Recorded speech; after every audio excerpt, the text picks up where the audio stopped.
ఎందుకు భారతం చదువుకుంటున్నాం, ఎందుకు భారతం వింటున్నాం? భారతం మన జీవితాన్ని దిద్దేదేదో నేర్పుతోంది. అది నేర్చుకోవాలనుకున్నప్పుడు దుర్యోధనుడిలా మనం ఉండకూడదు అనుకుంటే శకునిని పక్కన పెట్టుకోకూడదు. అంతటి అహంకారం పనికిరాదు. ఈ విషయాన్ని తేటతెల్లం చేస్తుంది. ఒక్క వాక్యంతో దుర్యోధనుడు ఎటువంటి వాడో చెప్పక చెప్పారు అన్నయ్య. అది ఆయన ప్రజ్ఞ. అటువంటి మహానుభావుడు ఆ దుర్యోధనుడు బయలుదేరినటువంటి వాడై ఆ మయసభ ప్రాంగణంలోకి ప్రవేశించి ఆ మయసభనంతటినీ చూస్తున్నాడు. దాని నెరిగి ధర్మతనయుణ్ణి అడిగి ఉంటే ఎవరినైనా పంపేవాడు. కానీ ఆయనంతట ఆయనే వెళ్ళాడు. మూసివేసినటువంటి ద్వారం ఒకటి ఉంది అక్కడ. కానీ అది మయుని యొక్క సభా నిర్మాణ వైచిత్రి. అక్కడ తలుపులు తెరిచి ఉన్నట్లు కనపడింది. తలుపులు తెరిచి ఉన్నాయనుకుని లోపలికి వెళ్ళిపోయాడు. అలా ఉంటుందా అండి అని మీరు అంటారేమో. నా జీవితంలో నేనే చూసా ప్రత్యక్షంగా ఒక సందర్భాన్ని. గాజు తలుపులు పెట్టున్నాయి. ఒక పెద్ద ఆయన లోపల నుంచి కనపడుతోంది. బయట కరెంటు పోయింది. లోపల ఏదో ఇన్వర్టర్ మీద లైట్లు వెలుగుతున్నాయి. ఆయన గబగబా వచ్చాడు. పాపం ఆ చీకట్లో ఆ కంగారులో ఆయనకి తలుపు తీసింది, లోపలికి వెళ్ళిపోవచ్చు అనుకున్నాడు. అద్దంలోంచి అంత స్పష్టంగా కనపడుతుంటే గబగబా వెళ్ళబోయాడు. ఆ అద్దాలు గుద్దుకుని ఆ తలకి తగిలి నెత్తురు కారి ఆ గాజు పెంకుల్లోనే పడిపోయి ఆయన స్పృహ తప్పాడు. ఎంతో నెత్తురుపోయింది. నాకే తెలుసు జీవితంలో అటువంటి సందర్భం ఒకటి. మనమే అంత పొరపాటు పడుతుంటాం కదా. అందుకే కదా ఒక్కొక్కసారి తలుపు ముందుకు తొయ్యాలా వెనక్కి తొయ్యాలా అన్నది కూడా అనుమానం ఉంటుంది. పుల్లు పుష్యు అని రాస్తుంటారు. ఆ పుల్లు పుష్యుకి అర్థం తెలియకపోతే పుల్కి పుష్ చేసినా పుష్కి పుల్ చేసినా ప్రమాదమే. కాబట్టి మయసభ అలా నిర్మాణం చేశాడు. మనమే ఇవాళ అద్దాల గదులు కట్టుకోగలిగితే మయసభ ఆయన అలా నిర్మాణం చేశాడంటే పెద్ద విచిత్రం ఏముందండి. కాబట్టి దారి ఉండి వెళ్ళిపోవచ్చు అనుకుని దుర్యోధనుడు గబగబా వెళ్ళిపోయాడు. కానీ దారి లేదు, మూసివేయబడింది. ప్రభువు అనేటటువంటి వాడు ఎటువంటి వాడు అయి ఉండాలంటే ఆయన తీర్చలేని కోరిక ఉండకూడదు. ఏ కోరికనైనా తీర్చగలిగిన శక్తి దేని వలన వస్తుంది? ధర్మానుష్ఠానం వలన వస్తుంది. అందుకే నీ యందు ధర్మము నిలబడుగాక అంతర్లీనం.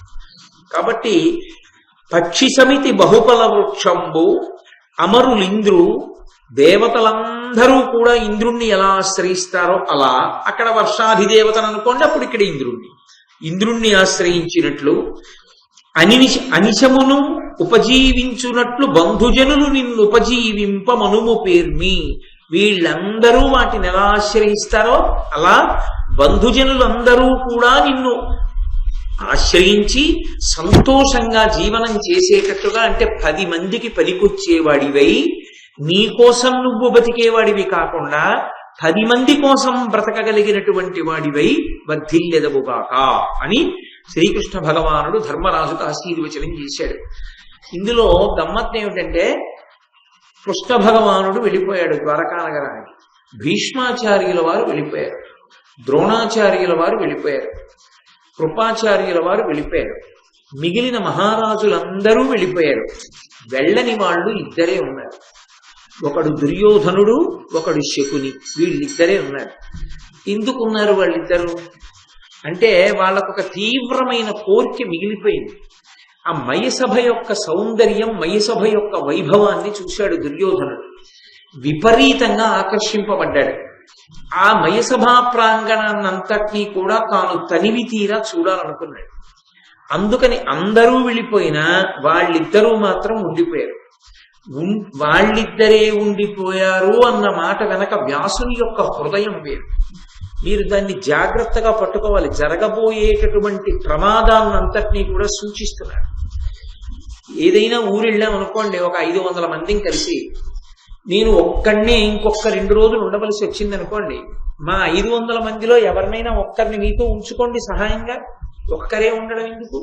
ఒకరు ఉంచుకోండి, ఎవరైనా ఉంటాం 500 మందిలో అన్నారనుకోండి. నేను ఎవరిని ఎంచుకున్నాను అన్న దాన్ని బట్టి నా జీవన విధానం అర్థమవుతుంది. Tell me your friends, I will tell you what you are అని ఇంగ్లీష్ లో ఒక ప్రొవెర్బ్.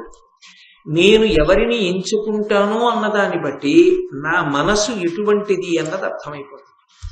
నేను ఒక ధార్మికుణ్ణి, నా కార్యక్రమాన్ని భంగం చెయ్యని వాణ్ణి, నన్ను అనువర్తించేవాణ్ణి, నా కార్యక్రమం నేను చేసుకునేటటువంటి పనుల మీద భక్తి ప్రపత్తులు ఉన్నవాణ్ణి నేను ఎంచుకున్నాను అనుకోండి, ఆయన తన కార్యమునందు నిబద్ధత కలిగిన వాడు. అందుకే తన కార్యమునకు భంగము కానివాడిని ఎంచుకున్నాడు అని అర్థమవుతుంది. ఉన్న దగ్గర నుంచి నా బుద్ధి పాడు చేసేవాడిని ఎంచుకున్నాను అనుకోండి, అంటే నాకు కూడా ఎక్కడో అతను చెప్పేటటువంటి మాటల పట్ల అంతర్లీనంగా అనురక్తి ఉంది కాబట్టి నేను దగ్గర పెట్టుకున్నాను. పెట్టుకోకపోతే అతను నాకు ఎలా దగ్గర అవుతాడు? అవలేడు. చూడండి, కొన్ని పళ్ళు ఉంటాయి, పైకి చాలా బాగుంటాయి. మీరు ఇలా విప్పి చూశారనుకోండి, లోపల ఎర్రగా ఇంతంత పురుగులు పట్టి ఉంటాయి. పురుగు ఎలా వెళ్ళింది లోపలికి? పండు అవకాశం ఇచ్చింది. పండు అవకాశం ఇవ్వని నాడు పండుకి సూక్ష్మరంధ్రం ముందు ఏర్పడింది ఎక్కడో. ఆ సూక్ష్మరంధ్రంలోంచి పురుగు లోపలికెళ్ళింది. లోపలికెళ్ళి ఆ పండులో ఉన్న గుజ్జు తినే అంత పెద్దదైంది ఆ పురుగు.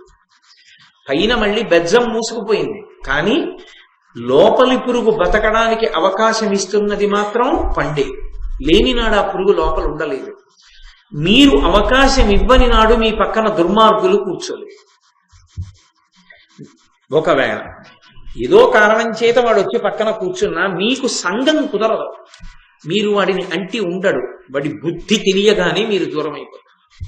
విడిచిపెట్టేయాలంతే, దగ్గరికి చేర్చకూడదు. ఇంకా ప్రమాదం. ఎందుకంటే మీ బుద్ధిని, మీ ప్రశాంతతని పాడు చేసేస్తారు వాళ్ళు. ఒక్క మాట చాలు పట్టుకోవడానికి. ఒకసారి మీరు పట్టుకున్న తర్వాత ఏ కారణానికి ఇక దగ్గరికి తీయకూడదు, విడిచిపెట్టేసేది. ఎందుకంటే వాళ్ళు అశాంతికారకులు, ప్రమాదకరమైన వ్యక్తులు. కడుపులో ఉండే ఆలోచనలు వేరు, ఎక్కడో ఒక్క మాటలో బయటపడతారు. చాలు, దూరంగా పెట్టడం, ఇక దగ్గరికి రానివ్వకూడదు. కానీ దగ్గరికి రానిస్తే పండుని తిన్న పురుగుల తినేస్తాడు. నీదే తప్పు, రానిచ్చావు కాబట్టి తినగలిగాడు, లేకపోతే తినలేడు. అంతమంది వెళ్ళిపోతే దుర్యోధనుడితో ఉండడానికి శకుని ఎందుకున్నాడు? శకుని అన్న మాటకు అర్థం ఏంటంటే పక్షి అని అర్థం. శకుని పక్షి అయితే లోకంలో ఎన్నో పక్షులు ఉన్నాయి, శుభప్రదమైన పక్షులు కూడా ఉన్నాయి. కోయిల ఉంది, కోయిల చక్కటి మధురమైన గీతం పాడుతుంది. పాలపెట్ట ఉంది, శుభప్రదమైనటువంటి దర్శనం కలిగినటువంటి పిట్ట. శకుని పక్షి. శకుని పక్షి అయితే శకుని ఏ పక్షి తెలుసుకోవాలంటే శకుని కొడుకు పేరు తెలుసుకుంటే చాలు. శకుని కొడుకు పేరు ఉలూకుడు, అంటే గుడ్లగూబ. కొడుకు గుడ్లగూబ అయితే తండ్రి ఎవరు? తండ్రి గుడ్లగూబే. గుడ్లగూబలు ఇంట్లో చేరితే ఇల్లు ఏమవుతుంది? సర్వనాశనం అవుతుంది. శకునిని దుర్యోధనుడు దగ్గర పెట్టుకున్నాడు. అంతమంది వెళ్ళిపోయిన తన ఊళ్ళో తానుండగా తనతో పాటు ఉన్నాడు వేరు. అందరూ వెళ్ళిపోయినా, తన తమ్ముళ్ళు కూడా వెళ్ళిపోయినా శకుని దగ్గర ఉన్నాడు. ఏ అవసరానికి ఉన్నాడు? అటువంటి దురాలోచన ఉన్న గుడ్లగూబకి ఇంట్లో ఆశ్రయం ఇచ్చాడు కాబట్టి ఆ ఇల్లు సర్వనాశనం అవుతుంది. ఈ సూచన. అందరూ వెళ్ళిపోయినా మైసభని చూడ్డానికి శకుని ఎందుకు ఉండాలి పక్కన? అదే కొంప ముంచేసింది భారతాన్ని. ఆ ఒక్క మాట చాలు. భారతాన్ని జాగ్రత్తగా పరిశీలనం చేస్తే ఏ వ్యక్తి ఎవరితో సంగమును పొంది ఉన్నాడు, ఎవరితో కూడి ఉన్నాడు, అదే అవతల వాణ్ణి సర్వనాశనం చేస్తుంది. ఎంత పనికి మాలినటువంటి ఏగైనా మహారాజు గారి కిరీటం మీద వాలి ఉన్నంతసేపు దాన్ని కొట్టగలిగిన వాడు లేడు. ఎందుచేత అంటే సంగము వలన వచ్చిన ప్రయోజనం మహారాజు గారి కిరీటం మీద కూర్చుంది. అదే ఈగ శ్లేష్మ మీద వాలి ఎగిరి వస్తుంటే ఇలా చేత్తో కొట్టేస్తారు, దగ్గరికి రానివ్వరు.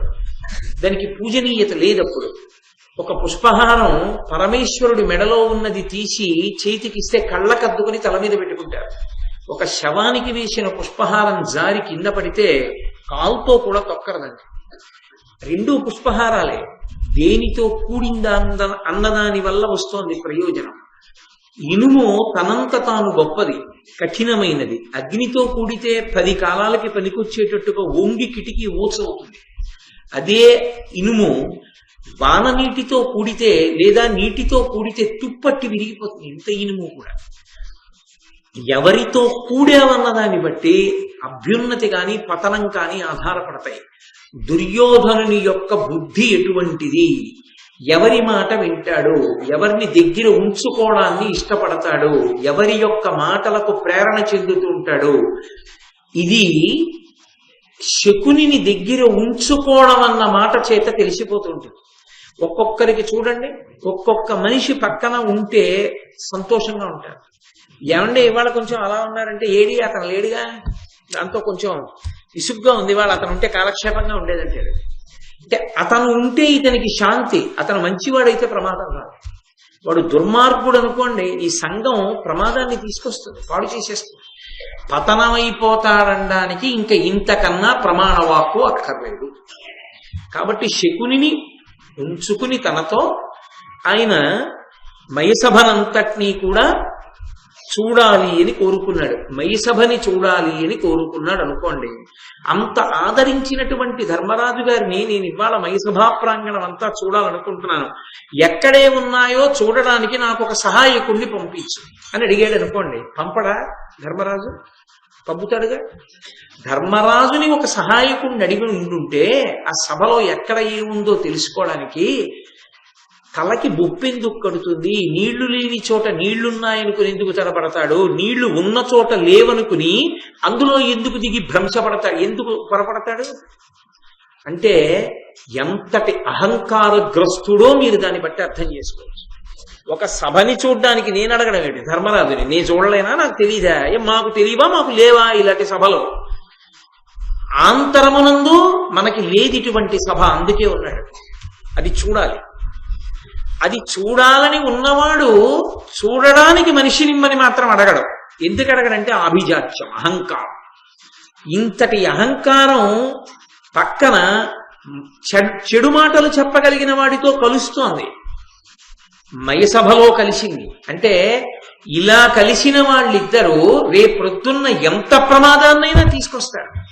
వాళ్ళ ప్రమాదం వెనక ఇతరుల యొక్క ప్రమాదం కూడా పొంచి ఉంటుంది. వాడు అస్తవ్యస్తంగా వాహనాన్ని నడుపుతూ వచ్చి గుద్దీశాడు ఎవరినో అంటే సక్రమంగా వెడుతున్నవాడు కూడా బలైపోయాడని గుర్తు కాదు. వాడు ఏ గోడనో గుద్దేస్తే వేరు, వాడు వచ్చి చాలా జాగ్రత్తగా వెళ్తున్నవాడిని గుద్దేస్తే వాడి ప్రమత్తతకి, వాడి బుద్ధిహీనత వల్ల బుద్ధితో సక్రమంగా ఉన్నవాడు కూడా దెబ్బతిన్నాడా లేదా? ఎవరు ఏ స్థానంలో ఉన్నారన్న దాన్ని బట్టి ప్రమాదం ఉంటుంది. ఒక్క కుటుంబాధిపతి బుద్ధి లేనివాడు అనుకోండి, ఆ కుటుంబం ఒక్కటే బాధపడుతుంది. ఒక గ్రామాధికారి బుద్ధి లేనివాడు అనుకోండి, ఆ గ్రామం ఒకటే బాధపడుతుంది. ఒక మండలాధికారి బుద్ధి లేనివాడు అనుకోండి, ఆ మండలం బాధపడుతుంది. ఒక రాష్ట్రాధికారి బుద్ధి లేనివాడైతే రాష్ట్రం బాధపడుతుంది. ఒక దేశాన్ని పరిపాలించేవాడు బుద్ధిహీనుడైతే దేశం అంతా బాధపడుతుంది. అది ఎంతటి జనక్షయానికైనా దారితీస్తుంది, ఎంత ప్రమాదానికైనా దారితీస్తుంది. కాబట్టి ఇప్పుడు దుర్యోధనుడు ఉన్న స్థానం రీత్యా అది ఎంతటి పెను ప్రమాదానికైనా తీసుకెళ్లగలదు. మయసభని తనంత తాను చూడాలనుకోవడం, అందరూ వెళ్ళిపోయినా తాను వెళ్ళకపోవడం, ఆ కోర్కె కోసమే ఉన్నవాడు ధర్మరాజుకి చెప్పకపోవడం, శకునిని పక్కన ఉంచుకోవడం, శకునితో కలిసి మయసభని చూడడానికి బయలుదేరడం, ఇంతే నన్నయ్య గారు చెప్పారు. ఇవన్నీ నన్నయ్య గారు చెప్పరు. కానీ కవి హృదయాన్ని మీరు పట్టుకోవడమే భారతాన్ని చదువుకోవడం. కథ చదువుకోవడానికి భారతం కాదు. ఎందుకు భారతం చదువుకుంటున్నాం, ఎందుకు భారతం వింటున్నాం? భారతం మన జీవితాన్ని దిద్దేదేదో నేర్పుతోంది. అది నేర్చుకోవాలనుకున్నప్పుడు దుర్యోధనుడిలా మనం ఉండకూడదు అనుకుంటే శకునిని పక్కన పెట్టుకోకూడదు. అంతటి అహంకారం పనికిరాదు. ఈ విషయాన్ని తేటతెల్లం చేస్తుంది. ఒక్క వాక్యంతో దుర్యోధనుడు ఎటువంటి వాడో చెప్పక చెప్పారు అన్నయ్య. అది ఆయన ప్రజ్ఞ. అటువంటి మహానుభావుడు ఆ దుర్యోధనుడు బయలుదేరినటువంటి వాడై ఆ మయసభ ప్రాంగణంలోకి ప్రవేశించి ఆ మయసభనంతటినీ చూస్తున్నాడు. దాని నెరిగి ధర్మతనయుణ్ణి అడిగి ఉంటే ఎవరినైనా పంపేవాడు. కానీ ఆయనంతట ఆయనే వెళ్ళాడు. మూసివేసినటువంటి ద్వారం ఒకటి ఉంది అక్కడ. కానీ అది మయుని యొక్క సభా నిర్మాణ వైచిత్రి. అక్కడ తలుపులు తెరిచి ఉన్నట్లు కనపడింది. తలుపులు తెరిచి ఉన్నాయనుకుని లోపలికి వెళ్ళిపోయాడు. అలా ఉంటుందా అండి అని మీరు అంటారేమో. నా జీవితంలో నేనే చూసా ప్రత్యక్షంగా ఒక సందర్భాన్ని. గాజు తలుపులు పెట్టున్నాయి. ఒక పెద్ద ఆయన లోపల నుంచి కనపడుతోంది, బయట కరెంటు పోయింది. లోపల ఏదో ఇన్వర్టర్ మీద లైట్లు వెలుగుతున్నాయి. ఆయన గబగబా వచ్చాడు. పాపం ఆ చీకట్లో ఆ కంగారులో ఆయనకి తలుపు తీసింది, లోపలికి వెళ్ళిపోవచ్చు అనుకున్నాడు. అద్దంలోంచి అంత స్పష్టంగా కనపడుతుంటే గబగబా వెళ్ళబోయాడు. ఆ అద్దాలు గుద్దుకుని ఆ తలకి తగిలి నెత్తురు కారి ఆ గాజు పెంకుల్లోనే పడిపోయి ఆయన స్పృహ తప్పాడు. ఎంతో నెత్తురుపోయింది. నాకే తెలుసు జీవితంలో అటువంటి సందర్భం ఒకటి. మనమే అంత పొరపాటు పడుతుంటాం కదా. అందుకే కదా ఒక్కొక్కసారి తలుపు ముందుకు తొయ్యాలా వెనక్కి తొయ్యాలా అన్నది కూడా అనుమానం ఉంటుంది. పుల్లు పుష్షు అని రాస్తుంటారు. ఆ పుల్లు పుష్షుకి అర్థం తెలియకపోతే పుల్కి పుష్ చేసినా పుష్కి పుల్ చేసినా ప్రమాదమే. కాబట్టి మయసభ అలా నిర్మాణం చేశాడు. మనమే ఇవాళ అద్దాల గదులు కట్టుకోగలిగితే మయసభ ఆయన అలా నిర్మాణం చేశాడంటే పెద్ద విచిత్రం ఏముందండి. కాబట్టి దారి ఉండి వెళ్ళిపోవచ్చు అనుకుని దుర్యోధనుడు గబగబా వెళ్ళిపోయాడు. కానీ దారి లేదు, మూసివేయబడింది. ఆ తలకి కొట్టుకుంది. కొట్టుకోవడం అంటే తల బొప్పి కట్టి కొద్దిగా నిత్తురోడింది. ఆయనకి తనకి దెబ్బ తగిలిందని బాధ కాదు, రెండు బాధలు ఉన్నాయి. నేను కూడా పొరపాటు పడగలిగినంత ప్రజ్ఞతో ఈ సభ నిర్మింపబడింది. రెండు, ధర్మరాజు సభ నన్ను కొట్టింది, ఎవరూ చూడలేదు కదా, అదొకటి. ఇప్పుడు ఎవరు చూడలేదు, అయిపోయింది అక్కడికి. అలా ముందుకెళ్ళాడు. నేను మొట్టమొదటి రోజు మీతో మనవి చేశా కదా, ఇంద్రనీలమణులతో నీరు సృష్టించాడు ఆయన ఆ కాంతి చేత. అది నీటి మడుగు అనుకున్నాడు. అనుకుని అందులో కాలు పెడితే కాలు బట్ట తడిసిపోతాయనుకుని పంచ పైకెత్తి పట్టుకుని జాగ్రత్తగా దిగాడు. అది సరోవరం కాదు. అరే ఎవ్వరూ లేరు కదా ఇక్కడ అనుకున్నాడు. మళ్ళీ ఇబ్బంది పడ్డాడు కదా, మళ్ళీ బాధపడ్డాడు. ఇంకొంచెం ముందుకెళ్ళాడు. పక్కనే ఉన్నాడు శకుని, చూస్తున్నాడు. ఇంకొంచెం ముందుకెళ్ళాడు. స్ఫటికమణిల కాంతులు నీటిని కప్పేసాయి. అందుకని నీరు లేదనుకున్నాడు. అనుకుని గబగబా నడిచాడు. అది నీటి మడుగు, అందులో పడిపోయాడు. అందులో పడిపోయినప్పుడు ఆ బట్టలు తడిసిపోతే, తెలుగు భారతం ప్రకారంగా అయితే పాండవులు ద్రౌపదీదేవి కూడా ఆ పక్కన ఎక్కడో ఉన్నారు. వాళ్ళు చూశారు ఈ సందర్భాన్ని. దుర్యోధనుడు మయసభ చూస్తున్నాడు అనుకుని వాళ్ళు ఉండొచ్చు, వాళ్ళ సమయానికి వచ్చి ఉండి ఉండవచ్చు. ఈయన పడిపోయి బట్టలు తడుపుకున్న సందర్భాన్ని చూశారు. వాళ్ళు చూసి నవ్వారని ఉంది. ద్రౌపదీదేవి కూడా నవ్వారు. అయితే నవ్వడం అనేటటువంటిది అన్ని వేళలా అవతల వారిని హేళన చేయడానికే నవ్వినది అయ్యుండి ఉండకపోవచ్చు. మయుడు ఎంత గొప్పగా కట్టాడరా, మామూలు వాడు పడిపోయాడంటే అర్థం ఉంది. ఇంతటి మహారాజు, ఇన్ని తెలుసున్న దుర్యోధనుడు కూడా పడిపోయాడా అని చమత్కారానికి నవ్వుండొచ్చు. కానీ నేను సమర్థించే ప్రయత్నం చెయ్యట్లేదు. కానీ దాన్ని స్వీకరించే హృదయం యొక్క సంస్కారం మీద ఉంటుంది. కొందరు చక్కగా తేలిగ్గా తీసుకుంటారు విషయాల్ని. అక్కడకున్న బంధుజనుల మధ్యలో దాన్ని అలా తీసుకుంటారు. కొందరు కొన్ని చిన్న సన్నివేశాలని చాలా తీవ్రమైన స్థాయికి తీసుకెళ్తారు. చాలా తీవ్రమైన స్థాయికి వెళ్ళిపోతుంది. అది అసలు బీజం చాలా చిన్నదే. వటవృక్షం చిన్న బీజంలోంచి పుట్టి ఇదంత పెద్ద చెట్టు పుట్టిస్తాడు. ఇది చూసి అతను ఖిన్నుడయ్యాడు. వీళ్ళు నవ్వారు. అతని దృష్టిలో ఎప్పుడు జ్ఞాతివైర్యం గూడు కట్టుకుని ఉంటుంది. అందుకని వాళ్ళు నవ్వారన్న బాధ తొలిచేస్తోంది దుర్యోధనుడు.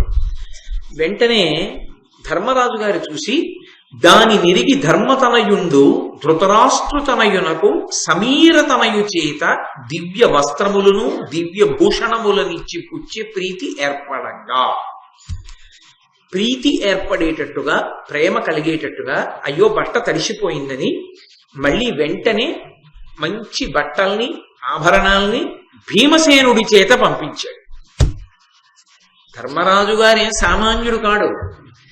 ఆయన కడుపులో ఉండే భావన ఆయనకుంది. వీడు జ్ఞాతి, మన యందు సుహృద్భావం ఉన్నవాడు కాడు. కడుపులో ఎప్పుడూ మన మీద కక్షతో ఆలోచిస్తూ ఉంటాడు. భీముణ్ణి చూస్తే మరీ బాధ. అవమానాన్ని పొంది ఉన్నవాడి దగ్గరికి భీముణ్ణిచ్చి పంపించాడు. ఇప్పుడు ఆయన పంపించింది కాకతాళీయమే అయి ఉండొచ్చు. అక్కడికి ఏదో భీముణ్ణి పిలిచి వరే పట్టుకెళ్ళి పట్టలేవరా అని ఉండొచ్చు. కానీ అదే ప్రమాదం. భీముడంటే దుర్యోధనుడికి పుట్టుక నుంచి కోపం. ఎందుకనంటే ఇద్దరు మల్ల యుద్ధం చేస్తారు కదా, యుద్ధం చేస్తారు. అసలు భీముణ్ణి చంపడానికి చేసినన్ని ప్రయత్నాలు దుర్యోధనుడు బహుశా ఎవరిని చంపడానికి చేసి ఉండాలి. ఒక్క భీముణ్ణి చంపాలని అన్ని ప్రయత్నాలు చేశాడు. అటువంటి భీమసేనుడు బట్టలు పట్టుకుని ఆభరణాలు పట్టుకుని దుర్యోధనుడి దగ్గరికి వస్తే అసలే అవమానపడున్నాడు. దాని మీద తెచ్చిన వాడు భీమసేనుడు. బట్టలు పుచ్చుకోవడం, ఆభరణాలు పుచ్చుకోవడం, పైకి పుచ్చుకుని ఉండొచ్చు, కానీ ఈ పుచ్చుకుని ఉండడమే తనలో అసూయ పెంచింది. ఎక్కడ పెట్టాడు? ధర్మరాజు గారు తీసుకెళ్లి రాజసూయ మహాయాగంలో తనకి వచ్చిన కానుకలన్నీ పుచ్చుకోమని పెట్టాడు. వచ్చిన మహారాజులందరూ ఇచ్చిన కానుకలన్నీ ధర్మరాజు పనుకుని పుచ్చుకున్నాడు. ధర్మరాజుకి ఇంత వైభవాన్ని ఏడుపు. దానికి తోడు ఇప్పుడు తను అవమానపడితే భీముడు పట్టుకొచ్చి బట్టలు భూషణాలు ఇచ్చాడు. మరింత వ్యగ్రతని పొందాడు. అయిపోయింది. శకుని తీసుకుని దుర్యోధనుడు మరునాడు బయలుదేరి హస్తినాపురానికి వెళ్ళిపోయాడు. చాలా రోజులైంది ఎవరితో మాట్లాడు, అన్నం తిండవు, ముభావంగా ఉంటాడు. ఏదో వ్యథ, నిట్టూర్పులు, తనలో తనకి ఆలోచన, ఏదో బెంగ పెట్టుకున్నట్టు, చికాకు, కోపం, ముభావంగా ఉంటున్నాడు. ఉంటుంటే ఎటువంటి వారు దగ్గరికి వెళ్ళి అడిగితే చెప్తాడో అలాంటి వాడే దగ్గరికి వెళ్ళి అడగాలి కదా. ఎవడికి జవాబు చెప్తాడో వాడే అడగాలి. కందుగల పసిడిగాంచిన గంది వివర్ణమైనట్లు కౌరవు కాయం పొందగ వివర్ణమయి కడు వందే మనస్తాప హవ్య వహదాహమునన్. ఆయన ఎక్కడైనా కొంచెం మకిలి ఉన్నటువంటి బంగారాన్ని తప్పం చేస్తే అది నల్లగా వస్తుంది. ముందు అది ఎలా నల్లబడుతుందో అవమాన భారాన్ని కడుపులో పెట్టేసుకున్నటువంటి దుర్యోధనుడి యొక్క శరీరము అలా వివర్ణమైపోయింది. అంతటి నల్లటి ఆకృతిని దాల్చింది. అంటే దాన్ని బాగా రగులుస్తున్నాడు, రెచ్చగొడుతున్నాడు. ఆ అసూయాభావము మనసునందు పొటమరించిన దానిని ఎలాగో అలా తగ్గించే ప్రయత్నం చేయలేదు. ఒక్క మాట అనుకుంటే పోతుంది. ఇంత ఐశ్వర్యవంతుడు మా ధర్మరాజు అయి ఉండడం నా అదృష్టం అనుకుంటే, ఎవరిదో కాదు ఇదంతా మా అన్నదమ్ములదే అనుకుంటే ఇంత ఏడవలసిన పని లేదు. అది వాళ్ళది, తనది కాదు. అది తాను ఓర్చలేడు. ఓర్చలేకపోవడంలో దుర్యోధనుడికి ఉన్న లక్షణం ఏమిటో తెలుసా? తనకున్న దాని చేత తృప్తి పొందడు, అవతల వారికి ఉన్నది పోయే వరకు. దానికి అసూయ అని పేరు. తనకి ధర్మరాజు గారి కన్నా ఐశ్వర్యం ఉండి ఉండవచ్చు, ఆయనకి తృప్తి ఉండదు. ధర్మరాజు దగ్గర తనకి లేనిది ఒకటి ఉంది, అది ధర్మరాజుది కాకూడదు. అప్పటి వరకు తాను సక్రమంగా ఉండలేడు. ఏముంటుంది? మయసభ ఉంది. ఇప్పుడు ఆ మయసభ ధర్మరాజుదయ్యున్నంత కాలం దుర్యోధనుడు నిద్రపోలేడు. దీనికన్నా ప్రమాదకరమైనటువంటి జీవన విధానము లోకమునందు ఇంకొకటి ఉండదు. దానికే అసూయ అని పేరు. నీకు ఉంటే నీకు ఉన్నదానితో తృప్తి చెందడం నీకు అలవాటైతే నీ దగ్గర 10 రూపాయలు ఇంకో 5 రూపాయలు కలిపి 15 రూపాయలు చెయ్యొచ్చు. పక్కనున్న వాడిది మాత్రం వాడికి ఉండకూడదు అంటే ఎలా? నీకు తృప్తి ఎలా కలుగుతుంది? ఇతరులకున్న దాని పట్ల అసూయతో ఏడిచేవాడిని ఎవరు బాగు చేయగలరు? ఇవాళ ధర్మరాజు, రేపు ఇంకోటి కనపడతాడు, వాడి మీద ఏడుస్తాడు. తాను తప్ప ఇంకొకడు ఉండకూడదు. ఇంకొకడు ఉండకూడదంటే అది ఏ కారణానికి ఏదైనా అయి ఉండొచ్చు. తన కంటికి నచ్చింది ఇతరులది అయి ఉండకూడదు. కలిపురుష లక్షణం. కలిపురుషాంశతో జన్మించినటువంటి వాడు. అందుకని నల్లబడిపోయి ఉన్నాడు. శకుని వెళ్లి దుర్యోధనుడితో అన్నాడు, ఇన్ని దినములయ్య నేటికి నాతోడ ఇభపురేష పలుక విట్టులేలా నీ ముఖంబు దీర్ఘ నిశ్వాస ధూమ సంహతుల చేసి కలుషమైన యదియా. ఇన్ని రోజులైంది నువ్వు నాతో మాట్లాడటం లేదు, ముభావంగా ఉంటున్నావు. నేనంటే చాలా ప్రీతి కదూ, నన్ను పిలిచి మాట్లాడాలిగా, మాట్లాడటం లేదు. ఏమిటో చికాగ్గా ఉంటున్నావు, ఏమిటి అసలు కారణం, ఎందుకు అలా ఉన్నావు చెప్పు అన్నాడు. తనకి అత్యంత ప్రీతిపాత్రుడైన వాడికే చెప్తాడు ఆ కారణం. అందుకని శకునితో చెప్తున్నాడు, నీవు నిజూచి అట్టి సభనేని వినంబడ దేయుగంబులన్ భూవలయంబులో నది అపూర్వము సర్వ మనోజ్ఞమిష్ట భోగామహమిక్రియంబడశనయ్య మహాత్ముడు దాననేమి సంభావిత భక్యుడయ్యను ప్రభాకర తేజుడు ధర్మజుండిలన్.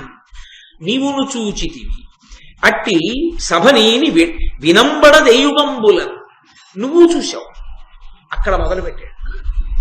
నేనే కాదు చూసింది, నువ్వు చూసావు మామయ్య, మేనమామ కదూ, గాంధారి తమ్ముడు, నువ్వు చూసావు. అసలు అలాంటి సభ ఏ యుగంలోనైనా ఉందా ఎవరి దగ్గరైనా? ఈ భూవలయంబులోనది అపూర్వము, ఈ భూమండలంలోనే ఆ సభ అపూర్వం. అది సర్వమనోజ్ఞ ఇష్ట భోగావహ మేక్రియంబడశనయ్య. ఇంత గొప్ప సభ ధర్మరాజు ఎలా పొందాడు? మహాత్ముడు దాననేమి సంభావిత భాగ్యుడయ్యను ప్రభాకర తేజుడు ధర్మజుండిలన్. సూర్యుని వంటి కాంతి కలిగినటువంటి ఆ ధర్మరాజు ఆ మైసభని ఎలా పొందాడయ్యా? ధర్మం చేత పొందాడు. శరణాగత వత్సలుడైన అర్జునుని యొక్క క్షాత్రధర్మం చేత పొందాడు ప్రత్యుపకారంగా మయుని దగ్గర. ఆ విషయాన్ని ఆలోచించాడు. అది దాని జోలికి వెళ్ళాడు. వాళ్ళు ధర్మాత్ములంటే ఒప్పుకోడు. కాబట్టి ఇంత గొప్ప సభ వాళ్ళకుంది, అది నేను చూశాను. వాళ్లకున్న అంత గొప్ప సభని చూసిన తర్వాత నాకు నిద్రపడుతుందా? నాకు అన్నం సహిస్తుందా? నేను ప్రశాంతంగా ఉంటానా? ఇంతకన్నా దారుణమైన వ్యక్తిత్వం ప్రపంచంలో ఇంకొకటి ఏమైనా ఉంటుందా? ఉండదు.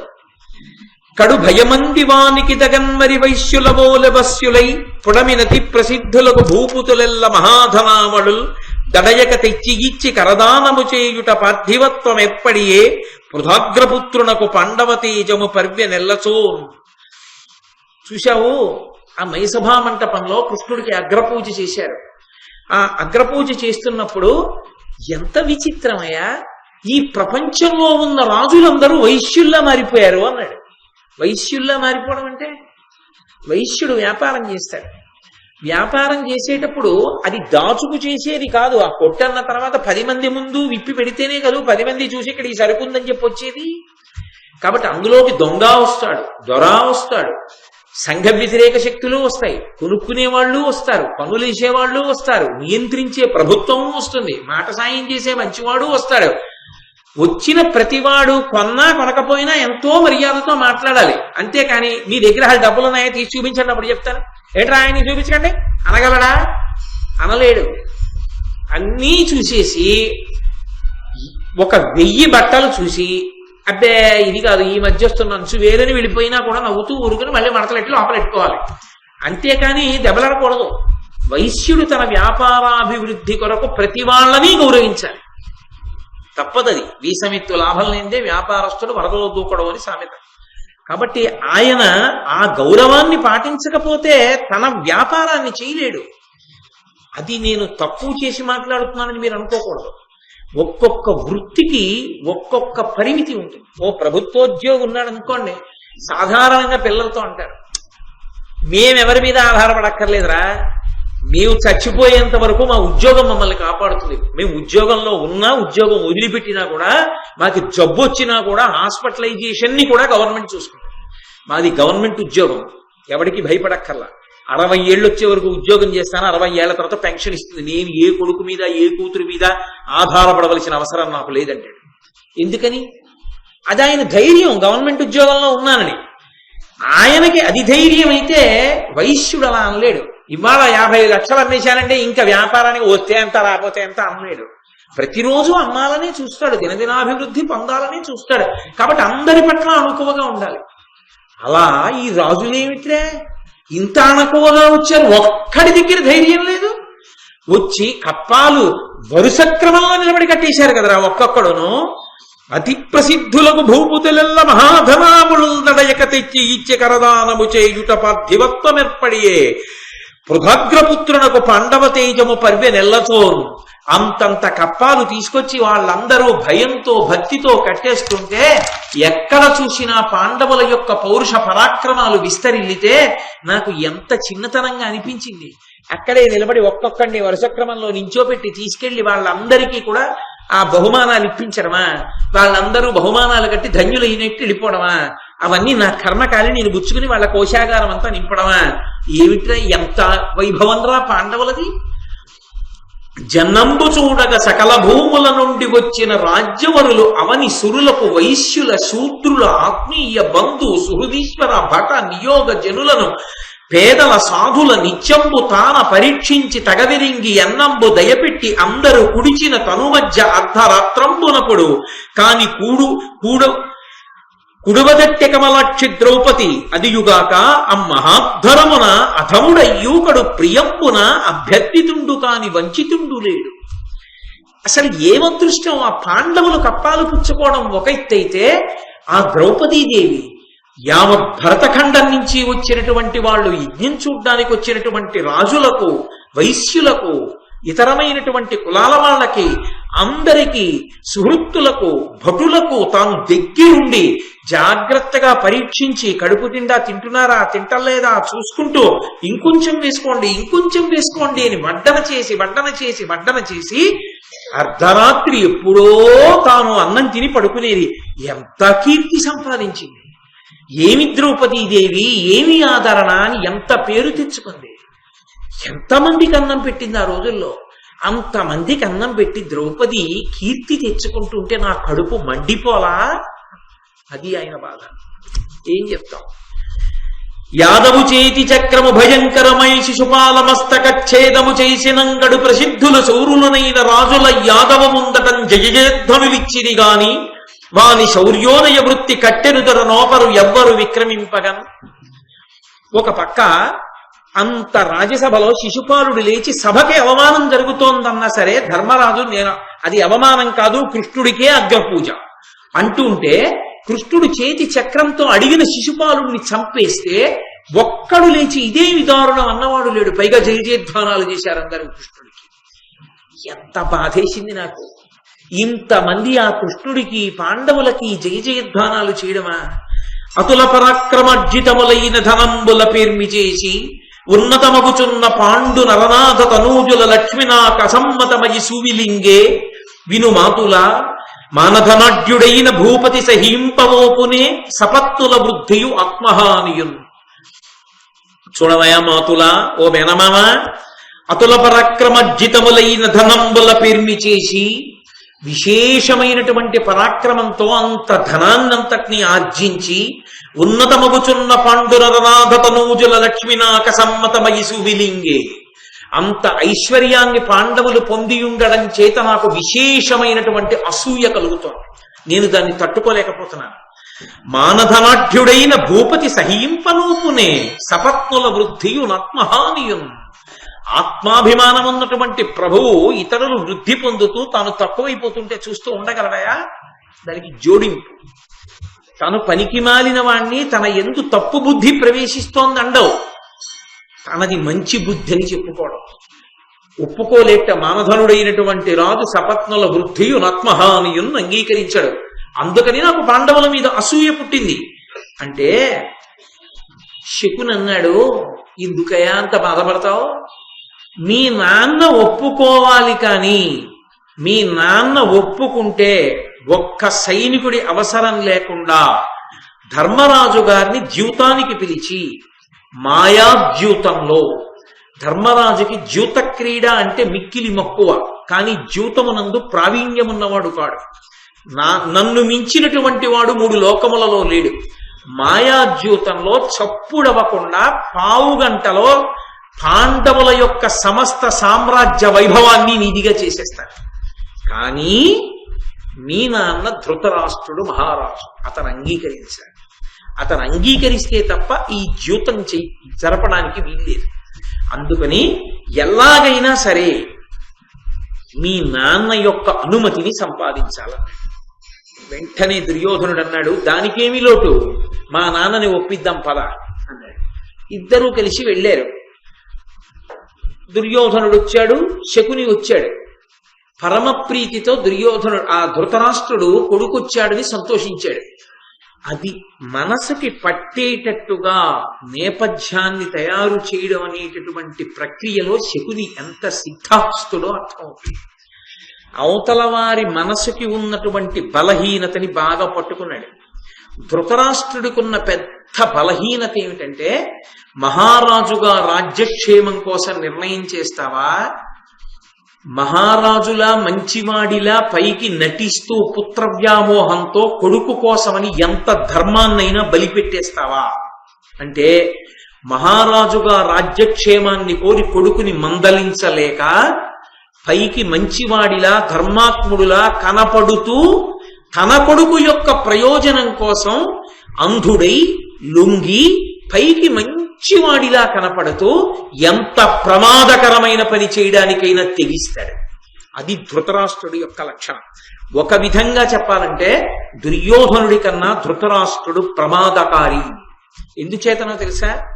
దుర్యోధనుడు చెడ్డవాడని తెలిసిపోతుంది. దుర్యోధనుడు చెడ్డవాడు కాడు అనడానికి ఏం ఉండదు. నేను చెడ్డవాడిని కాను అని వాడు చెప్పుకోడు. నాకు అసూయ ఉంది, పాండవులు వృద్ధిలోకి వస్తే నేను తట్టుకోలేను, నేను అన్నం తినలేనని చెప్తాడు. ధృతరాష్ట్రుడు అలా చెప్పాడు. నా తమ్ముడి కొడుకులండి, నాకెంత ప్రేమండి, వాళ్ళు నా బిడ్డలండి అంటాడు. కడుపులో రాచ పదవిని అడ్డుపెట్టి తమ్ముడి కొడుకుల రాజ్యాన్ని తన కొడుకులకి ఇప్పించడానికి ఎంత కుట్రయేకైనా సిద్ధపడతాడు. కాబట్టే అసలు మహాభారతంలో దుర్యోధనుడి కన్నా దుష్ట చతుష్టయం కన్నా అత్యంత ప్రమాదకరమైన వ్యక్తి ఎవరు అంటే ధృతరాష్ట్రుడు. ధృతరాష్ట్రుడు అన్నప్పుడు మీరొక్క విషయాన్ని గుర్తుపెట్టుకోవాలి. కుటుంబాధిపతి అయినటువంటి వాడి ప్రధాన ధర్మమేమి? తప్పో ఒప్పో వాడు సరిగా అర్థం చేసుకొని చేసుకోకపోని పిల్లలు సక్రమమైన మార్గంలో లేనప్పుడు వేలిలా చూపించి చెప్పగలిగిన ధైర్యం కుటుంబాధిపతికి కొరవడిపోతే, తండ్రి స్థానంలో ఉండి కొడుక్కి మాత్రమే ప్రయోజనం చెయ్యాలనుకున్నవాడు ఆ తండ్రి స్థానానికి పక్కన తాను ఎన్ని స్థానాలలో కూర్చోగలడో అన్ని స్థానాలని కొడుకు కోసం బలిపెట్టేస్తాడు. తాను ఒక కార్యాలయంలో అధికారి అయితే ఆ సమర్థతని కొడుకు అభ్యున్నతి కోసం బలిపెడతాడు. ఏమైనా చేస్తాడు కొడుకు కోసం. తాను సమాజంలో ఒక పెద్దరికంలో ఉంటే తన కొడుకు కోసం ఈ పెద్దరికాన్ని అడ్డుపెట్టి ఈ పెద్దరికం అనేటటువంటి ముసుగులో ఎంత చిన్నతనానికైనా దిగజారిపోతాడు. మొట్టమొదట బలిపెట్టవలసింది ఏదైనా ఉంటే, తనను తాను పరిశీలించుకోవలసినది ఏదైనా ఉంటే, తన కడుపున పుట్టిన పిల్లలు వక్రమార్గంలోకి వెళ్ళిపోతున్నారని తెలుసుకున్నప్పుడు వాళ్ళకే చెప్పలేని వాడు లోకమునందు ఏ ఇతర స్థానమునందు కూర్చుని చెప్పడానికి అధికారమును పొందలేడు. వాడు సమాజమునకు ప్రమాదకారి. వాడు దెబ్బతింటాడు, లోకాన్ని దెబ్బతీస్తాడు. సంతానము మీద ప్రేమ ఉండడం తప్పు కాదు, సంతానం మీద వ్యామోహం ఉండడం, సంతానం ఏది కోరినా ఎంత అధర్మ మార్గంలో వెళ్ళిపోతున్నా నా బిడ్డ అన్న భావనతో ధర్మాన్ని చెప్పకపోవడం మాత్రం కొడుకు ఏమైపోతాడో నాకు తెలియదు, కానీ ఆ స్థానంలో కూర్చున్న తల్లిదండ్రులు మాత్రం భ్రష్టులైపోతారు. దానికి ప్రత్యక్షమైన ఉదాహరణ ధృతరాష్ట్రుడు. అలా చెప్పే ధైర్యం లేనప్పుడు ఆ తండ్రితనం చచ్చిపోయినట్టు. వాడు పనికొచ్చేవాడు కాడు తండ్రితనానికి. అందుకే ఆ ఏ మాట చెప్పాలో తెలుసు శకునికి. ఏ మాట అంటే ధృతరాష్ట్రుని యొక్క సమస్త పదవులు కొడుకు కోసం ఉడ్డేస్తాడో ఆ మాట అన్నాడు. ఇద్దరూ వెళ్ళారు. దుర్యోధనుడు తండ్రి పాదాల దగ్గర కూర్చుని నమస్కారం చేశాడు. ఎరా నాయనా దుర్యోధన ఇలా వచ్చావు అన్నాడు. శకుని చెప్పాడు జవాబు. ధృతరాష్ట్రునితో అన్నాడు, నీ కొడుకు కృషించిపోయాడు, కళావిహీనుడైపోయాడు, కనుక్కో ఎందుకో అన్నాడు. ఈ మాట చాలు ధృతరాష్ట్రుడికి. దేనికి కృషించిపోయావు, దేనికి కళావిహీనుడవయ్యావు అని అడిగి, నేను ఈ కారణానికి కృషించిపోయాను, పాండవుల ఐశ్వర్యాన్ని చూడలేకపోతున్నానంటే చీ నోర్మోయ్ అనలేడు ధృతరాష్ట్రుడు. కొడుకు కృషించిపోయాడు, కళావిహీనుడైపోయాడు. ఇప్పుడు ఏది వస్తే తనకున్న దాని చేత కాదు ఇతరులకున్నది తనదైతే కొడుకు సంతోషిస్తాడో అది ఏదైనా ఎంత అధర్మమైనా తన రాచ పదవిని అడ్డుపెట్టైనా కుతంత్రంతో చేస్తాడు ధృతరాష్ట్రుడు. ఇది తెలుసు శకునికి. అక్కడొచ్చింది ప్రమాదం. తండ్రి అవడం గొప్ప కాదు, తండ్రిగా కూర్చోగలగడం గొప్ప, తండ్రిగా రాణించడం గొప్ప, కర్తవ్యతానిష్టతో ఉండగలగడం గొప్ప. అందుకే ఆ మాట శకుని అనగానే కంగారు పడిపోయాడు. గబగబా ఓంగి కొడుకు ఒళ్ళంతా తడివేశాడు. తడివేసి కౌరవైశ్వర్యంబు గౌరవంబున సమర్పితమయ్య నీయంద పేర్మితోడ అనుజులు మిత్రులు అనుచరులను నీకు ప్రీతులు కాని అప్రియులు లేరు, వివిధ భోగముల్ దివిజేషణము గల అట్టుల కలవు నీకనుభవింప, సకల భూపతులు బాయక భక్తియుక్తులై ఒలసి నీ పలుపు చేయుదురు, పేర్మినేమి కొరతయ్యే ఇట్లు డయ్యను తనుచ్ఛాయ తరిగియుండ సకల ధరణి రాజ్య భోగ సుఖ పరాన్ముఖత్వము పొంద ఏల నీకు కురుకులీశ్వరుండ.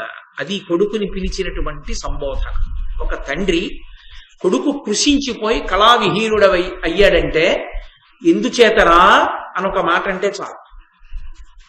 నా నానికి ఇన్నున్నాయి కదరా అన్నాడంటే ఆ కొడుకు ఎప్పుడూ ఏవి కోరుకుంటాడో ఏదో లేదని ఏడుస్తున్నాడు, నీకు ఇంకా ఏది లేదు నాన్న అని అడిగినట్టేనా? నాన్న నీకు ఏసీ గది ఇచ్చాను కదా నాన్న, నీకు సెల్ ఫోన్ ఇచ్చాను కదా నాన్న, నీకు కంప్యూటర్ కొనిపెట్టా కదా నాన్న, ఇంటర్మీడియట్ ఫస్ట్ ఇయర్ లోనే మోటార్ సైకిల్ కొనిచ్చాను కదా నాన్న, నువ్వు ఎవరిని గుద్దేసినా డబ్బులు కట్టి కేసులు మాఫీ చేసేస్తాను కదా నాన్న, అయినా ఎందుకు ఏడుస్తున్నావు అని తండ్రి అంటే వాడు పనికొచ్చే తండ్రా పనికి మాలిన తండ్రే? దేనికి ఏడుస్తున్నావురా అని అడగాలంతే కదా. ఇన్ని మాటలు ఎందుకు? కౌరవైశ్వర్యంబు గౌరవంబున సమర్పితమయ్య నీయంద పేర్మితోడా. ఏమిరా కౌరవుల ఐశ్వర్యం అంతట్లోనూ ఎక్కువ భాగాన్ని నీకే కట్టబెట్టేశాను కదరా, తప్పు కదూ?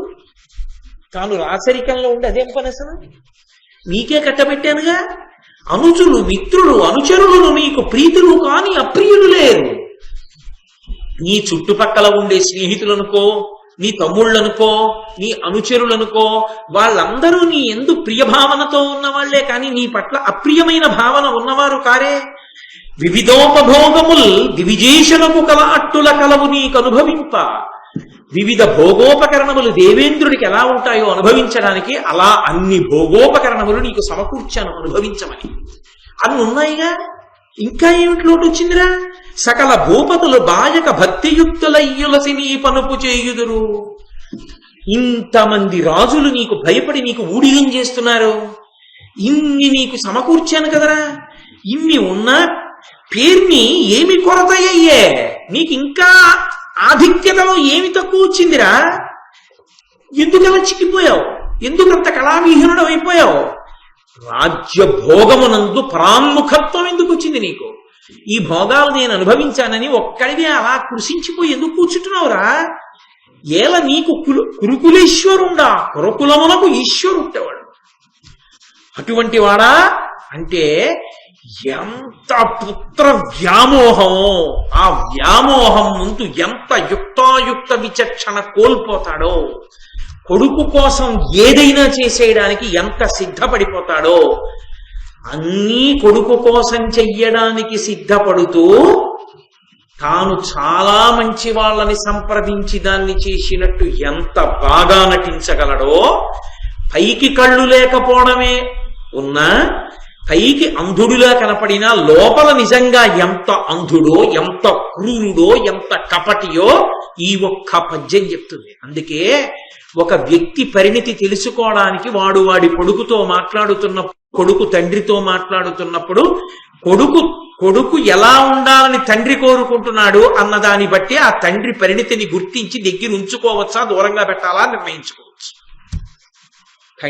కొడుకుతో మాట్లాడటమే చేత కాని తండ్రి లోకాన్ని ఉద్ధరిస్తాడా? ఏం ఉద్ధరిస్తాడు వాడు? అంతటి వ్యామోహం కొడుకు మీద. ఇన్ని మాటలు అడిగాడు. అందులో ఎక్కడైనా ఎందుకు అలా ఉన్నావురా అని ఒక మాట అడిగి వినాలి. ఇన్ని నీకు ఇచ్చాను కదరా అంటే ఇంకా ఏదో ఇమ్మని అడుగుతావురా నువ్వు?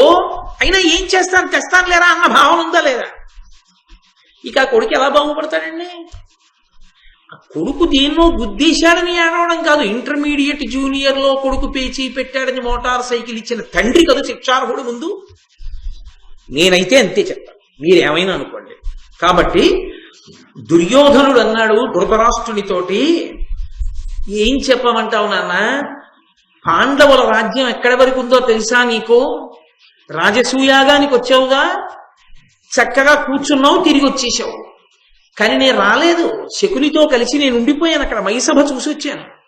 పాండవుల రాజ్యం ఎంత దూరం వెళ్ళిందో తెలుసా? ఉత్తర దిక్కున ఉత్తర కురు దేశముల వరకు విస్తరించింది. ఇప్పటి వరకు ఎవరి సామ్రాజ్యం లేదలా, అంత దూరం వెళ్ళింది. అర్జునుడు ఒక్కడే వెళ్ళి సంపాదించాడు. ఈ భూమండలం మొత్తం మీద వాళ్ళ పట్ల ప్రీతి కలిగిన వాడు కాబట్టి శ్రీకృష్ణుడు, బంధుత్వం ఉన్నవాడు కాబట్టి ద్రుపదుడు తప్ప వాళ్ళ చేతిలో యుద్ధం చేసి ఓడిపోని రాజు లేడు. సమస్త ధరణికి నాథుడు ఇవాళ ధర్మరాజు. సార్వభౌముడు, శైల కానన ద్వీప విశాలమైన వసుమతీ చక్రమంతియు వారి వశము. ఏను ఒక రాజసుతుడనై ఇట్లు దీని చూడనోపుదు, ఎట్లు దీని చూడనోపుదు ప్రభవశూన్యునట్లు. నాన్న, ఇవాళ పర్వతాలతో, అరణ్యాలతో, ద్వీపాలతో విశాలమైనటువంటి ఈ భూమండలం అంతా కూడా ధర్మరాజు గారి యొక్క ఏకఛత్రాధిపత్యంలో ఉంది, ఆయన పరిపాలనలో ఉంది. నేను ఒక రాజకుమారుణ్ణే. కానీ నాన్న, ఒక రాజకుమారుణ్ణయ్యుండి ధర్మరాజు గారి యొక్క ప్రాభవాన్ని చూసొచ్చాను. నాకేది ఇవాళ సామ్రాజ్య వైభవం? నీకు అన్నున్నాయి కదరా, ఇన్నున్నాయి కదరా అంటావేంటి నాన్న? ఏముంది నాకు? ధర్మరాజుకి ఎంతుందో చూశావా? నన్ను రత్న పరిగ్రహణంబునందు పాండవుండు నియోగించ పార్థివేంద్ర, సర్వరత్నాకరైక ప్రశస్త రత్న పుంజముల కాస్పదము ధర్మపుత్రు గృహము. నన్ను ఎక్కడ పెట్టాడో తెలుసా నాన్న ధర్మరాజు? వచ్చిన వాళ్ళందరూ ఇచ్చిన రత్నాల పళ్ళేలన్నీ పుచ్చుకోరా అన్నాడు. అలాగే అన్నాను నాన్న పొరపాటున. ఎన్ని పళ్ళేలు పుచ్చుకున్నాను లెక్కలేదు. సముద్రం రత్నాలకి వజ్రాలకి ఆలవాలం అంటారు, కానీ ఇవాళ అసలు ప్రపంచంలో ఉన్నటువంటి రత్నాలన్నీ ఎక్కడున్నాయో తెలుసా? ధర్మరాజు కోశాగారంలో ఉన్నాయి. అంత ఐశ్వర్యం ధర్మరాజుది. ఎవడో చెప్తే వినడం కాదు నాన్న, నేనే మోసి పంపించా కోశాగారానికి. నాకెంత బాధగా ఉంటుంది. ఎందరు రాజులు, ఎన్ని పదార్థాలు, పెద్ద చిట్టా చెప్పాడు. వాడు ఏనుగులు తెచ్చాడు, వీడు గుర్రాలు తెచ్చాడు, వాడు లొట్టిపిట్టలు తీసుకొచ్చాడు, వీడు సుగంధ ద్రవ్యాలు తీసుకొచ్చాడు, వీడు పట్టుబట్టలు పట్టుకొచ్చాడు, వాడు భూషణాలు పట్టుకొచ్చాడు, వీడు బట్టలు పట్టుకొచ్చాడు. నాన్న, ఎంతమంది ఎన్ని పట్టుకొచ్చి ఎక్కడెక్కడ ఏ విశేష వస్తువులు ఉన్నాయో అవన్నీ ధర్మరాజుకి సమర్పించారు నాన్న. భావి పురాతనజ్యతన పార్థివ లక్ష్మలు పాండవేయు లక్ష్మీ విభవంబుతోడనుపమింప సమంబులు కావు. అశేష రాజావళిలోన నచ్చధికులైన సపత్నుల పేర్మి చూచి ఏ జూబె సహింపనోపక కృషుండ వివర్ణుడనైతి నెంతయున్. నాన్న, ఈ భూమండలాన్ని ఏలినటువంటి పూర్వపు రాజులు ఎవ్వరూ కూడా ఇంత ఐశ్వర్యవంతులు కారు. అంత గొప్ప ఐశ్వర్యవంతుడైపోయినటువంటి ధర్మరాజు ఆ పాండవుల యొక్క ఐశ్వర్యాన్ని చూసి నేను ఇలా చిక్కిపోయాను నాన్న, ఇలా కృషించిపోయాను నాన్న, అసూయతో నాకు నిద్ర పట్టట్లేదు నాన్న అన్నాడు. బయటపడిపోయాడు. ఉన్నది ఉన్నట్టు చెప్పేశాడు. వాడు చెడ్డవాడైనా వాడి దగ్గర ఉన్న మంచి లక్షణం. నేను చెడ్డవాడిని, ఇంకోడికి ఉంటే నాకు నిద్ర పట్టదు. నాకుందని నేను నిద్రపోవడం కాదు, ఇంకోడికి ఉంటే నిద్రపోలేదు. కాబట్టి నాన్న నాకు నిద్ర పట్టట్లేదు, నా రంగు తరిగిపోయింది అన్నాడు. ఇంకో విషయం తెలుసా నాన్న? ఉందని ఏడవడం కాదు నాన్న, వాడు పెట్టిన దానికి ఏడుస్తున్నాను. ఎంత పెట్టాడో తెలుసా? 1,00,000 భూసురోత్తములు కుడిచిన మొనసి తనకు తాన మ్రోయు శంఖంబు ఒక్క నిమిషమేనియుడుకక మ్రోసే అయ్యద్ధరోత్సవంబునందు అన్ని నాళ్ళు. 1,00,000 మంది బ్రాహ్మణోత్తములు భోజనం చేస్తే శంఖం మోగుతుందోసారి. ఆ యజ్ఞం జరిగినన్నాళ్ళు ఆగకుండా శంఖం మోగుతూనే ఉంది. అంటే ఎన్ని లక్షల మంది బ్రాహ్మణోత్తములు అన్నం తిని ఉంటారు అక్కడ. అంతమందికి పెట్టాడు నాన్న. ఏం చెప్పమంటావు? అవన్నీ చూశాను నా కళ్ళతో. ఎంత ఐశ్వర్యం, ఎంత దాచాడు, ఎంత పెట్టాడు, అయినా తరగలేదు. ఇంత ఐశ్వర్యమా? ఎంత ఏడుస్తున్నాడో చూడండి. అందుకే గుమ్మడికాయలు దృష్టి తీస్తే పోతుందండి ధర్మరాజుకి. కాబట్టి ధరణి హరిశ్చంద్రుడు భాసురయశుడై చేసే రాజసూయంబు అదియున్ సరికాదని ఏ వగతును సురుచిర విభవమున పాండుసుతు యజ్ఞముతో. హరిశ్చంద్రుడు ఎప్పుడో రాజసూయ మహాయాగం చేశాడంటారు, కానీ నాన్న అసలు ధర్మరాజు చేసినటువంటి రాజసూయ మహాయాగంతో పోలిస్తే హరిశ్చంద్రుడు చేసినటువంటి యాగం పెద్ద లెక్కలోకి రాదు. అంత గొప్పగా చేశాడు నాన్న. అభిషిక్తుడైన యమరాజసుతనకు సాత్యకి మౌక్తిక ఛత్రమొప్ప పట్టే భీముండును పార్థుండు మణిహేమదండ చామర యుగధారులైరి కమలనాభుండును కవలును ద్రుపద దేశపుత్రుండు భూమిపతుల మూర్ధాభిషిక్తుల మృక్కించుచుండిరి దర్పంబు వెలయంగా దాని చూచి ఏను మొదలగా మహీపతులెల్లను దీప్తి తరిగియుండా తివిరి మమ్ము నగిరి కృష్ణ పాండునందన ద్రౌపది సాత్యకులు గరంబు సంతసమున. తన పని తాను సాధించుకోవడానికి ఎన్ని అబద్ధాలాడతాడో దుర్యోధనుడు, ఇది ప్రబల సాక్ష్యం. పంచం ఇందులో అన్నాడు, అభిషిక్తుడైన ఈ యమరాజసుతనకు సాత్యకి మౌక్తిక ఛత్రమొప్ప పట్టే. ఆ ధర్మరాజు గారు అవబృధ స్నానం చేశాడు. యజ్ఞయాగాది క్రతువులు చేస్తే అతి పవిత్రమైనటువంటి స్నానం అది. అవబృధం చేశారు అంటే వారికి ఒక ప్రత్యేకమైనటువంటి గౌరవం ఉంటుంది. అవబృధ స్నానం చేసినటువంటి వారు ఎక్కడికైనా వెళ్ళారనుకోండి, వారు అవబృధం చేసిన వారండే, వారిని ముందు కూర్చోపెట్టండి అంటారు.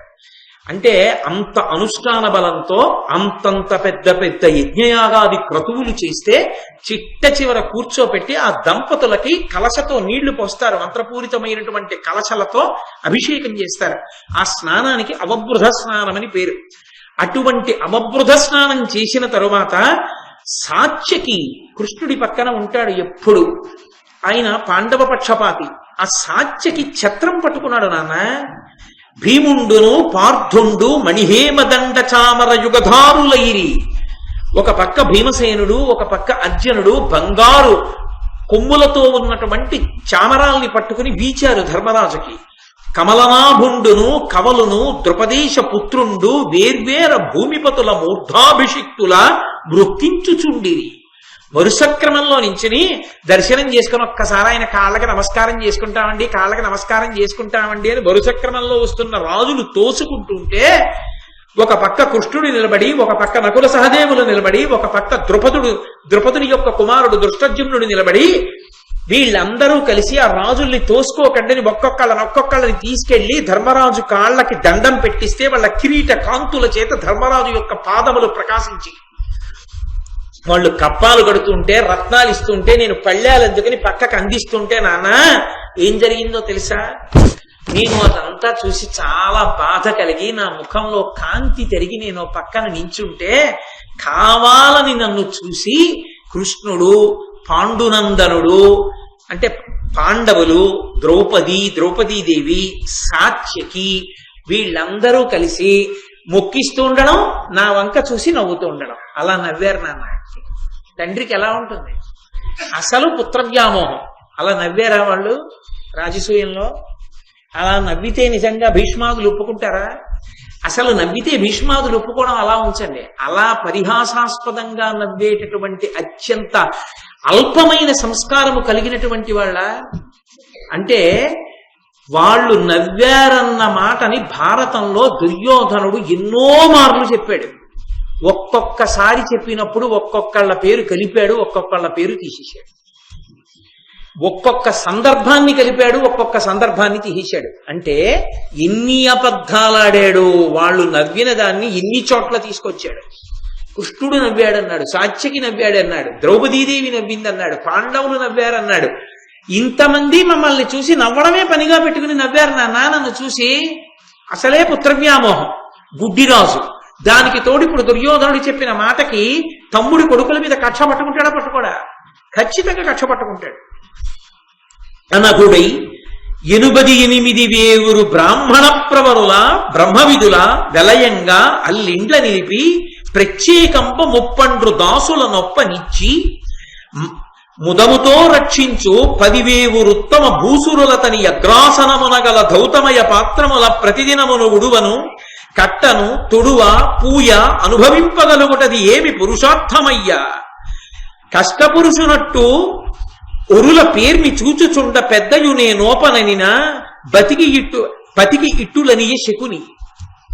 ఆ ధృతరాష్ట్రుడితో చెప్తున్నాడు దుర్యోధనుడు, నాన్న 88,000 మంది బ్రాహ్మణుల్ని తీసుకొచ్చి వాళ్ళందరికీ అగ్రహారాలిచ్చి ఇళ్ళిచ్చి మళ్ళీ ఒక్కొక్క బ్రాహ్మణుడికి 30 మంది దాసులనిచ్చి వాళ్ళ జీతభత్యాలన్నీ ధర్మరాజు భరిస్తున్నాడు బ్రాహ్మణ లక్ష్మి. అంతేకాదు, తాను అన్నం తినేటప్పుడు ఒక్కడు తినడు. తను భోజనానికి కూర్చుంటే అగ్రాసనం మీద బంగారు కంచాలు వేసి ప్రతిరోజు తనతో పాటుగా ఎంతమందిని? భూసురులు 10,000 ఉత్తమ భూసురులు 10,000 మంది బ్రాహ్మణుల్ని తనతో పాటుగా పంక్తిలో కూర్చోబెట్టుకుంటాడు. వాళ్ళందరికీ బంగారు కంచాలు పెట్టించి వడ్డన చేయిస్తాడు. వాళ్ళని ఎత్తు మీద కూర్చోబెట్టి తాను కింద కూర్చుంటాడు. అగ్రాసనం మీద కూర్చోబెట్టి 10,000 మంది బ్రాహ్మణుల చేత బ్రాహ్మణులకు అన్నం పెట్టి వాళ్ళు ఆచమనం చేసి పరిశేచనం చేసి వాళ్ళు తిన్న తర్వాత తాను తింటాడు నాన్న అనకుడు, పాపం లేనివాడు, చాలా గొప్పవాడు నాన్న ధర్మరాజు, అంత చేస్తాడు, నా కర్మ ఏమిటో తెలుసా నాన్న, అది చూసి వాత్సలేదు, అది నా బాధ, చూసేశాను నాన్న చూడకూడనివి, ఇంకెక్కడ నిద్రపోతా, వివశుణ్ణైపోయా, నీరసపడిపోయా, వివర్ణుణ్ణైపోయా, ఇంకా నాకు ఒంట్లో ఓపిక లేదు, ఇక నేను ఓపిక పొందాలి అంటే ఒక్క మార్గం ఉంది నాన్న, నువ్వే నన్ను రక్షించాలి అని కాళ్ళ మీద పడ్డాడు. ఎవరు మాట్లాడాలి? ధృతరాష్ట్రుడు మాట్లాడాలి. చిత్రం ఏమిటంటే ఇంకేమైనా ధృతరాష్ట్రుడు అంటాడేమోనని ముందరి కాళ్ళకి బంధంగా నువ్వు మామయ్య చేస్తానన్నప్పుడు నువ్వెందుకు చెయ్యవు ఆ పాటి, మామయ్య చేసిన ఉపకారం నువ్వు చేయలేవా అని ధృతరాష్ట్రుణ్ణి నిలదీయడానికి వీలుగా శకుని మాట్లాడుతున్నాడు. భానుప్రభుడకు పాండు మహీనాథాత్తుజు లక్ష్మి ఎల్లను నీకున్నేనపహరించి ఇట్టు ధరానుత మాయాదురోదర వ్యాజమునన్. ఎందుకు దుర్యోధన బాధపడతావు? భానుప్రభుడగు పాండు మహీపతి, సూర్యుడు ఎలా తేజస్సుతో ఉంటాడో అటువంటి తేజస్సు కలిగినటువంటి ధర్మరాజు యొక్క సమస్త రాజ్య వైభవాన్ని, ఐశ్వర్యాన్ని అపహరిస్తా. ధార్మిక ద్యూతంలో కాదు, నా దగ్గర అధర్మ ద్యూతం ఉంది, మాయతో పాచికలు వేస్తా. 3 లోకాల్లో నన్ను మించినవాడు లేడు. ధర్మరాజు అమాయకుడు, తెలియదు, అంత సుశిక్షితుడు కాడు, ఆడడానికి వచ్చి పందెం మీద పందెం ఒడ్డి అన్నీ ఓడిపోతాడు. పావు గంటలో ధర్మరాజుకున్న సమస్త వైభవాలు నీవి చేసేస్తాడు. ఎందుకు బాధపడతావు దుర్యోధన అన్నాడు. అంటే ఇప్పుడు పాండవులకు అంత ఐశ్వర్యం ఉందని వీడు ఏడిస్తే వీడికి ఉన్నదాన్ని ఎలా రక్షించమంటే చెప్పగలను, కానీ వాళ్ళది పట్టుకొచ్చి వీడికి తెచ్చి పెట్టమంటే పాండవుల పరాక్రమం ఏమిటో ధృతరాష్ట్రుడికి తెలుసు. ఎలా తీసుకొస్తాడు? తీసుకురాలేడు.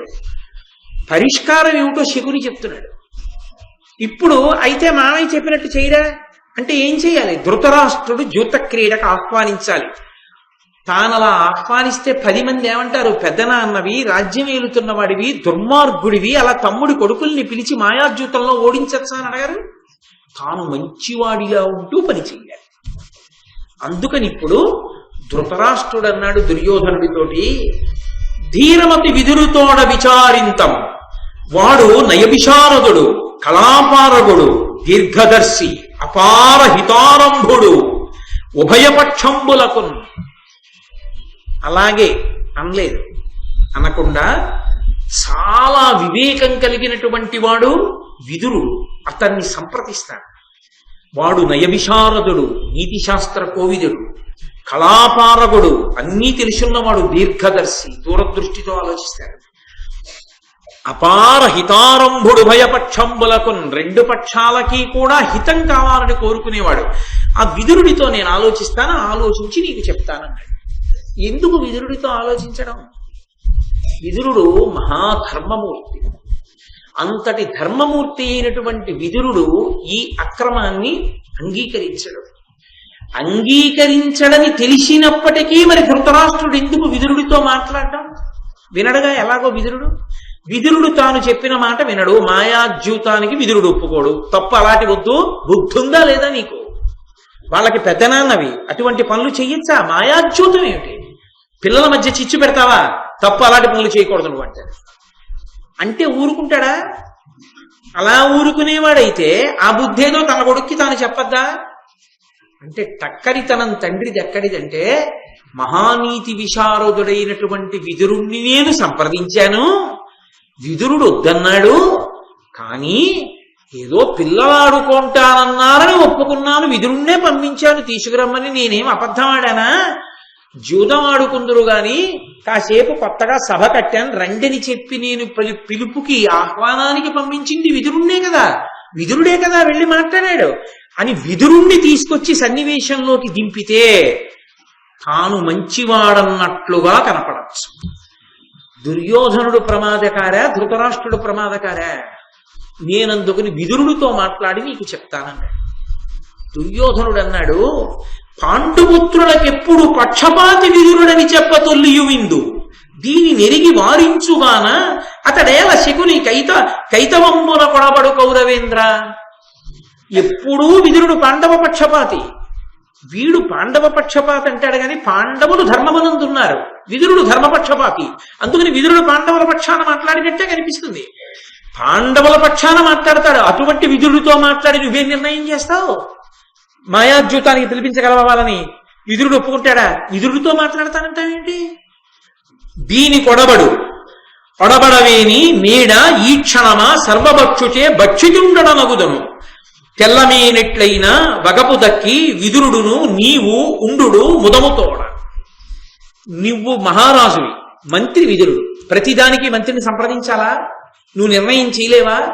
నీ కొడుకు కోసమా మాత్రం పిలవలేవా? ఇంత కష్టపడి మేనమామ ఓడించి అన్ని ఇప్పిస్తానంటున్నాడుగా, ఏ ఆహ్వానం పలకడానికి ఏం రాజుగా? అది కూడా చేయవా ఉపకారం తండ్రిగా? సరే అయితే ఓ పని చెయ్యి, నీకు విదురుడేగా ఎక్కువ, నువ్వో విదురుడు ఉట్టి కట్టుకు ఊరేగండి. నేను ఇప్పుడే అగ్నిహోత్రంలో దూకి చచ్చిపోతాను, నేను వెళ్ళిపోతున్నాను. కొడుకు కోసం ఏమైనా చేసేస్తాడు కదా, చస్తే చావు అనమన్నాడు విదురుడు. వాడొక్కడిని వదిలి దరిద్రం వదిలిపోతుంది. మిగిలిన కొడుకు లేరు 99 మంది, నీకు ఒక్కడే కొడుక. వాడొక్కడు చచ్చిపోతే కోట్ల మంది బతుకుతారు, వాడొక్కడు బతకాలని కోరుకుంటే కోట్ల మంది చచ్చిపోతారు. దౌర్భాగ్యుడు, వాడిని వదిలే అన్నాడు. అలా ధృతరాష్ట్రుడు అనలేకపోయాడు. అక్కడ వచ్చింది పుత్రవ్యామోహం. కొడుకు అనేటప్పటికీ ఒరే తప్పురా, అలా ఉండకూడదు అనడు సరికదా, అదే వ్యామోహంతో ప్రవర్తిస్తూ చాలా ధార్మికంగా ప్రవర్తించినట్లు నటిస్తాడు. అక్కడుండి ఇబ్బంది.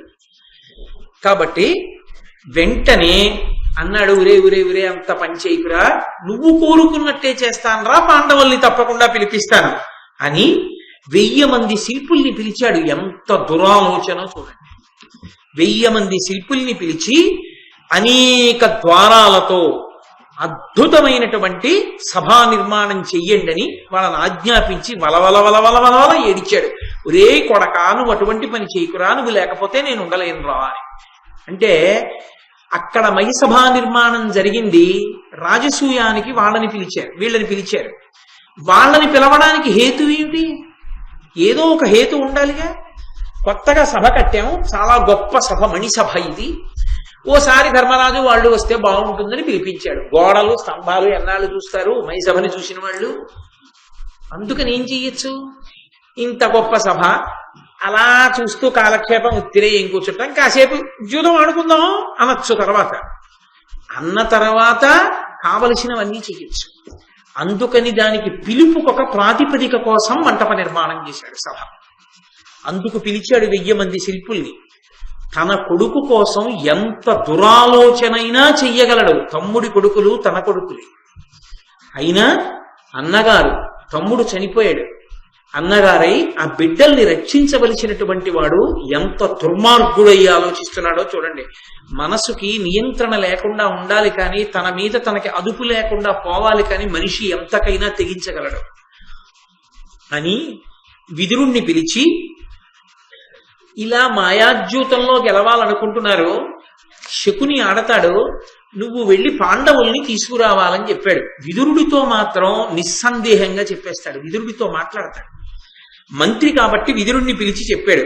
విదురుడు అన్నాడు, ఇట్టి కార్యమునకు నేనవశ్యంబు ఒడంబడంగనోప ఉక్కిమమున సుతులతోడ ఏల సుతులకు భేదంబు చేయ గడచితివి, ఇతియు జట్టయనక నీకు బుద్ధుందా? మాయాద్యూతానికి నేను వెళ్ళి తీసుకురానా పాండవుల్ని?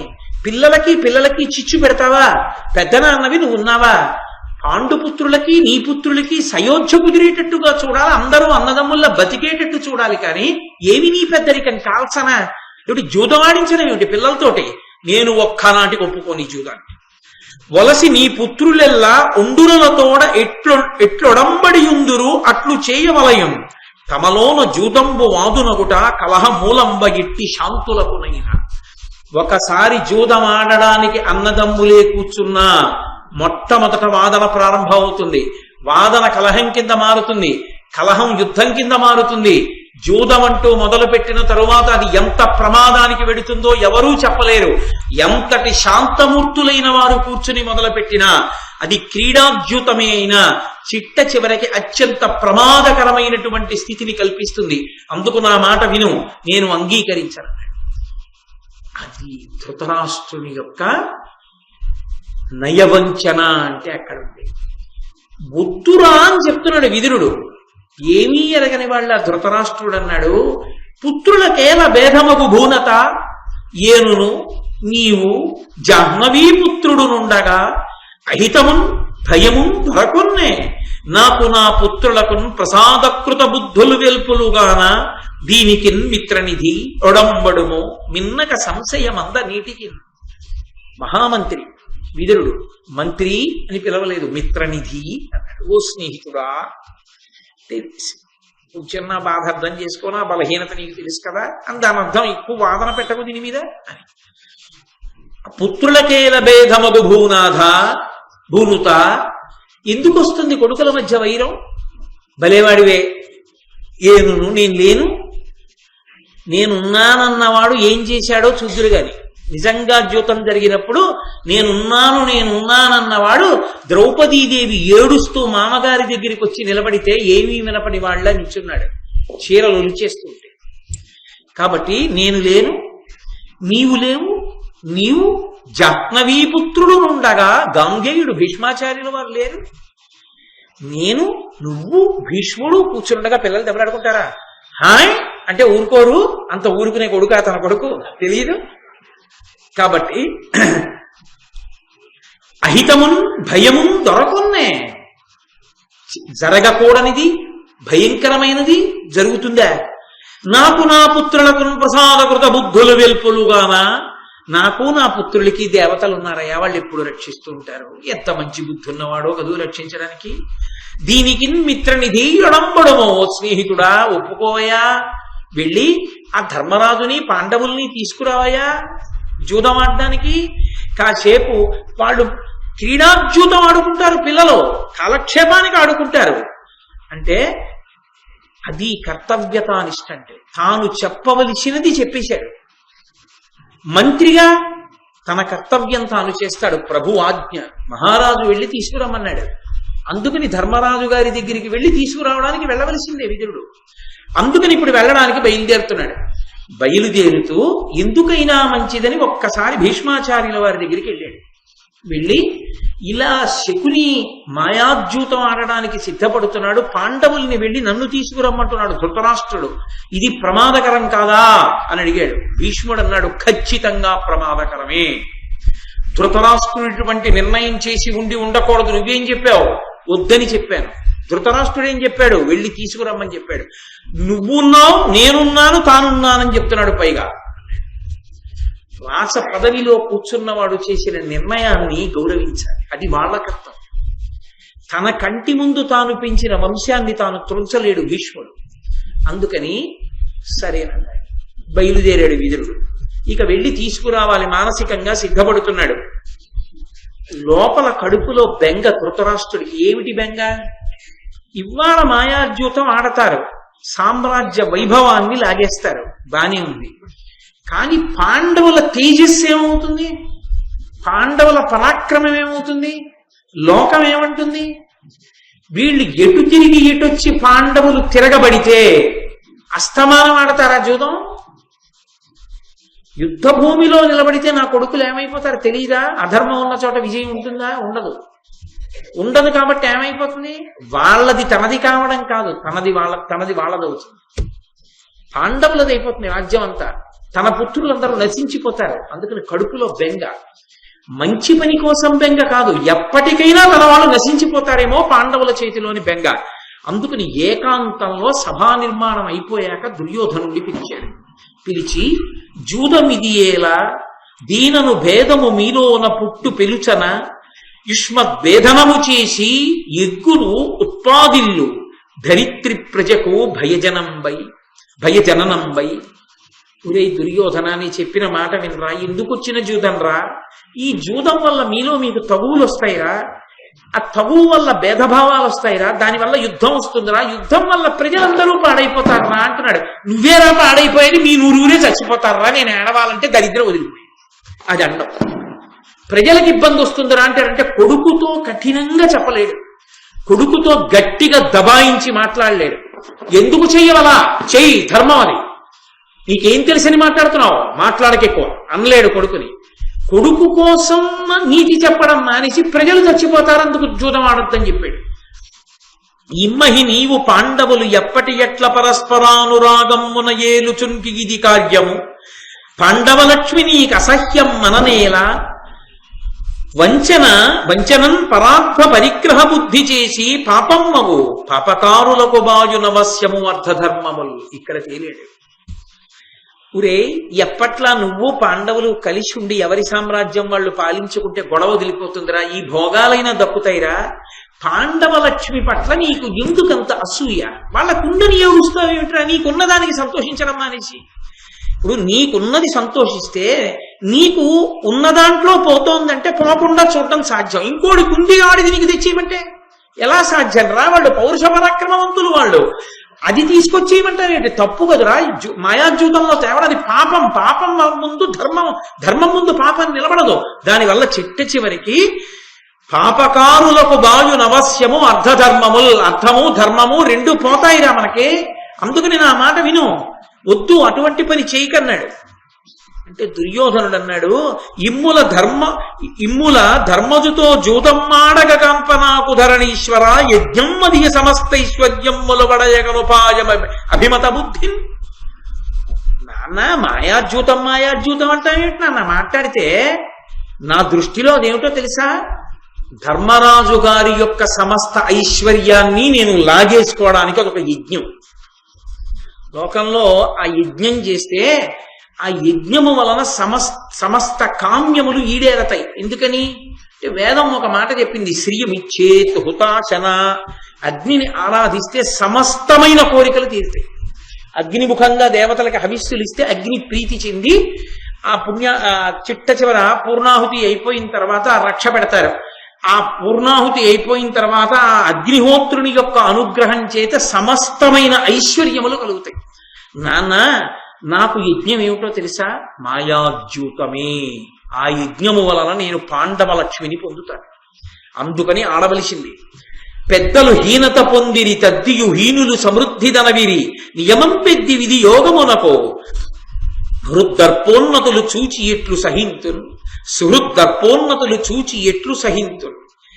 అది విచిత్రం ఏమిట, పెద్దలు హీనత పొందిరి తద్దయు హీనులు సమృద్ధి తనవిరి, నియమం పెద్ది విధియోగమునకు. బ్రహ్మగారికి బుర్ర లేదు నాన్న, పనికి మాలిన వాళ్ళకి ఐశ్వర్యమా, ఇంత గొప్పవాణ్ణి నాకు ఐశ్వర్యం తక్కువైపోవడమా, పాండురాజులు ఎక్కువడం వల్ల కదా నాది తక్కువైపోయింది. అసలు బ్రహ్మగారికి తలకాయ ఉందా, 4 తలకాయలు ఉన్నాయి కానీ అలా రాస్తాడా ధర్మరాజు నుదుటునా. నాన్న నేను నీతో ఒక మాట చెప్తాను, అది ఆ విధి వియోగమునకు అసుహృద్దర్పోన్నతులు చూచి ఎట్లు సహింతును, అది నాకు ఎట్టి పరిస్థితుల్లోనూ కూడా ఆమోదయోగ్యం కాదు. పాండవుల ఐశ్వర్యాన్ని నేను హరించవలసిందే. పరమసుఖోపాయంబున పర సంపద చేకొనంగబడునేమి నరేశ్వర, అంతకంటే మిక్కిలి పురుషార్థం బెద్దియుండు భూనాథులకు, మీరిందుల కందురుజను దేరగనే ఉండి తిని సభ చూడం, దారుడినట్టి అపూర్వ సభారచనలు వినగా చూడబడ ఎవ్వరి చేతన్. నాన్న అన్నిటికన్నా రాజు ఆలోచించేది ఏమిటంటే, ఎంత సులభమైన ఎంత తేలికైన ఉపాయం చేత అవతల వారి యొక్క ఐశ్వర్యాన్ని మనం కబడించవచ్చని ఆలోచిస్తాడు. ఇంతకన్నా సులభమైన ఉపాయం ఏముంది నాన్న, ఓ యుద్ధమా, ఓ కత్తె, ఓ గద, ఏం కావాలి, అలా కూర్చుని పాచికలు విసిరితే చాలు పాండవ లక్ష్మంతా అవుతుంది. నీకేముంది నాన్న, యజ్ఞం జరిగినంతసేపు ఉండి వెనక్కి వచ్చావు, నేను తీసుకొచ్చా మైసభ, ఎంత గొప్పగా ఉందో తెలుసా. అది అసలు అటువంటిది చూడలేదు వినలేదు. కాబట్టి నాన్న ఇది జరగవలసిందే ఈ సభ అంటే. వెంటనే శకుని లేచి దుర్యోధనుడితో అన్నాడు, నాగరథాశ్వ సన్నాహమునర్పక, యొడ్డనంబులు తీర్పక, ఉభయ సైన్య వీరుల కరముల వివిధాయుధంబుల అన్యోన్య సంఘట్టనారవంబులెసగంగ సంగ్రామమేర్పడ చేయక అక్షము తొలిచి ఏ నశ్రమమున ప్రతిపక్ష తతుల సంపదలు జయించి నీకిచ్చెదా వగవంగనేల ధర్మరాజు ప్రీతితోడ రావించి అతనితో కడగు జూదమాడ కౌరవేంద్ర ఒండు పాట పాండవోన్నతి వేల్పులకైన నపహరింప నలవి కాదు. ఇది కౌరవులకు పాండవుల యొక్క పౌరుష పరాక్రమాలు ఖచ్చితంగా తెలుసు అనడానికి తార్కాణం. శకుని అన్నాడు, నిజంగా యుద్ధంలో సైన్యాన్ని మోహరించక్కర్లేదు, ఏనుగులు ఘీంకరించక్కర్లేదు, గుర్రాలు అరవక్కర్లేదు, భటులు కత్తులతో యుద్ధాలు చెయ్యక్కర్లేదు, నేను నా పాచికలు ఇలా దొర్లిస్తాను అంతే, అటు రాజ్యం ఇటు వచ్చేస్తాను.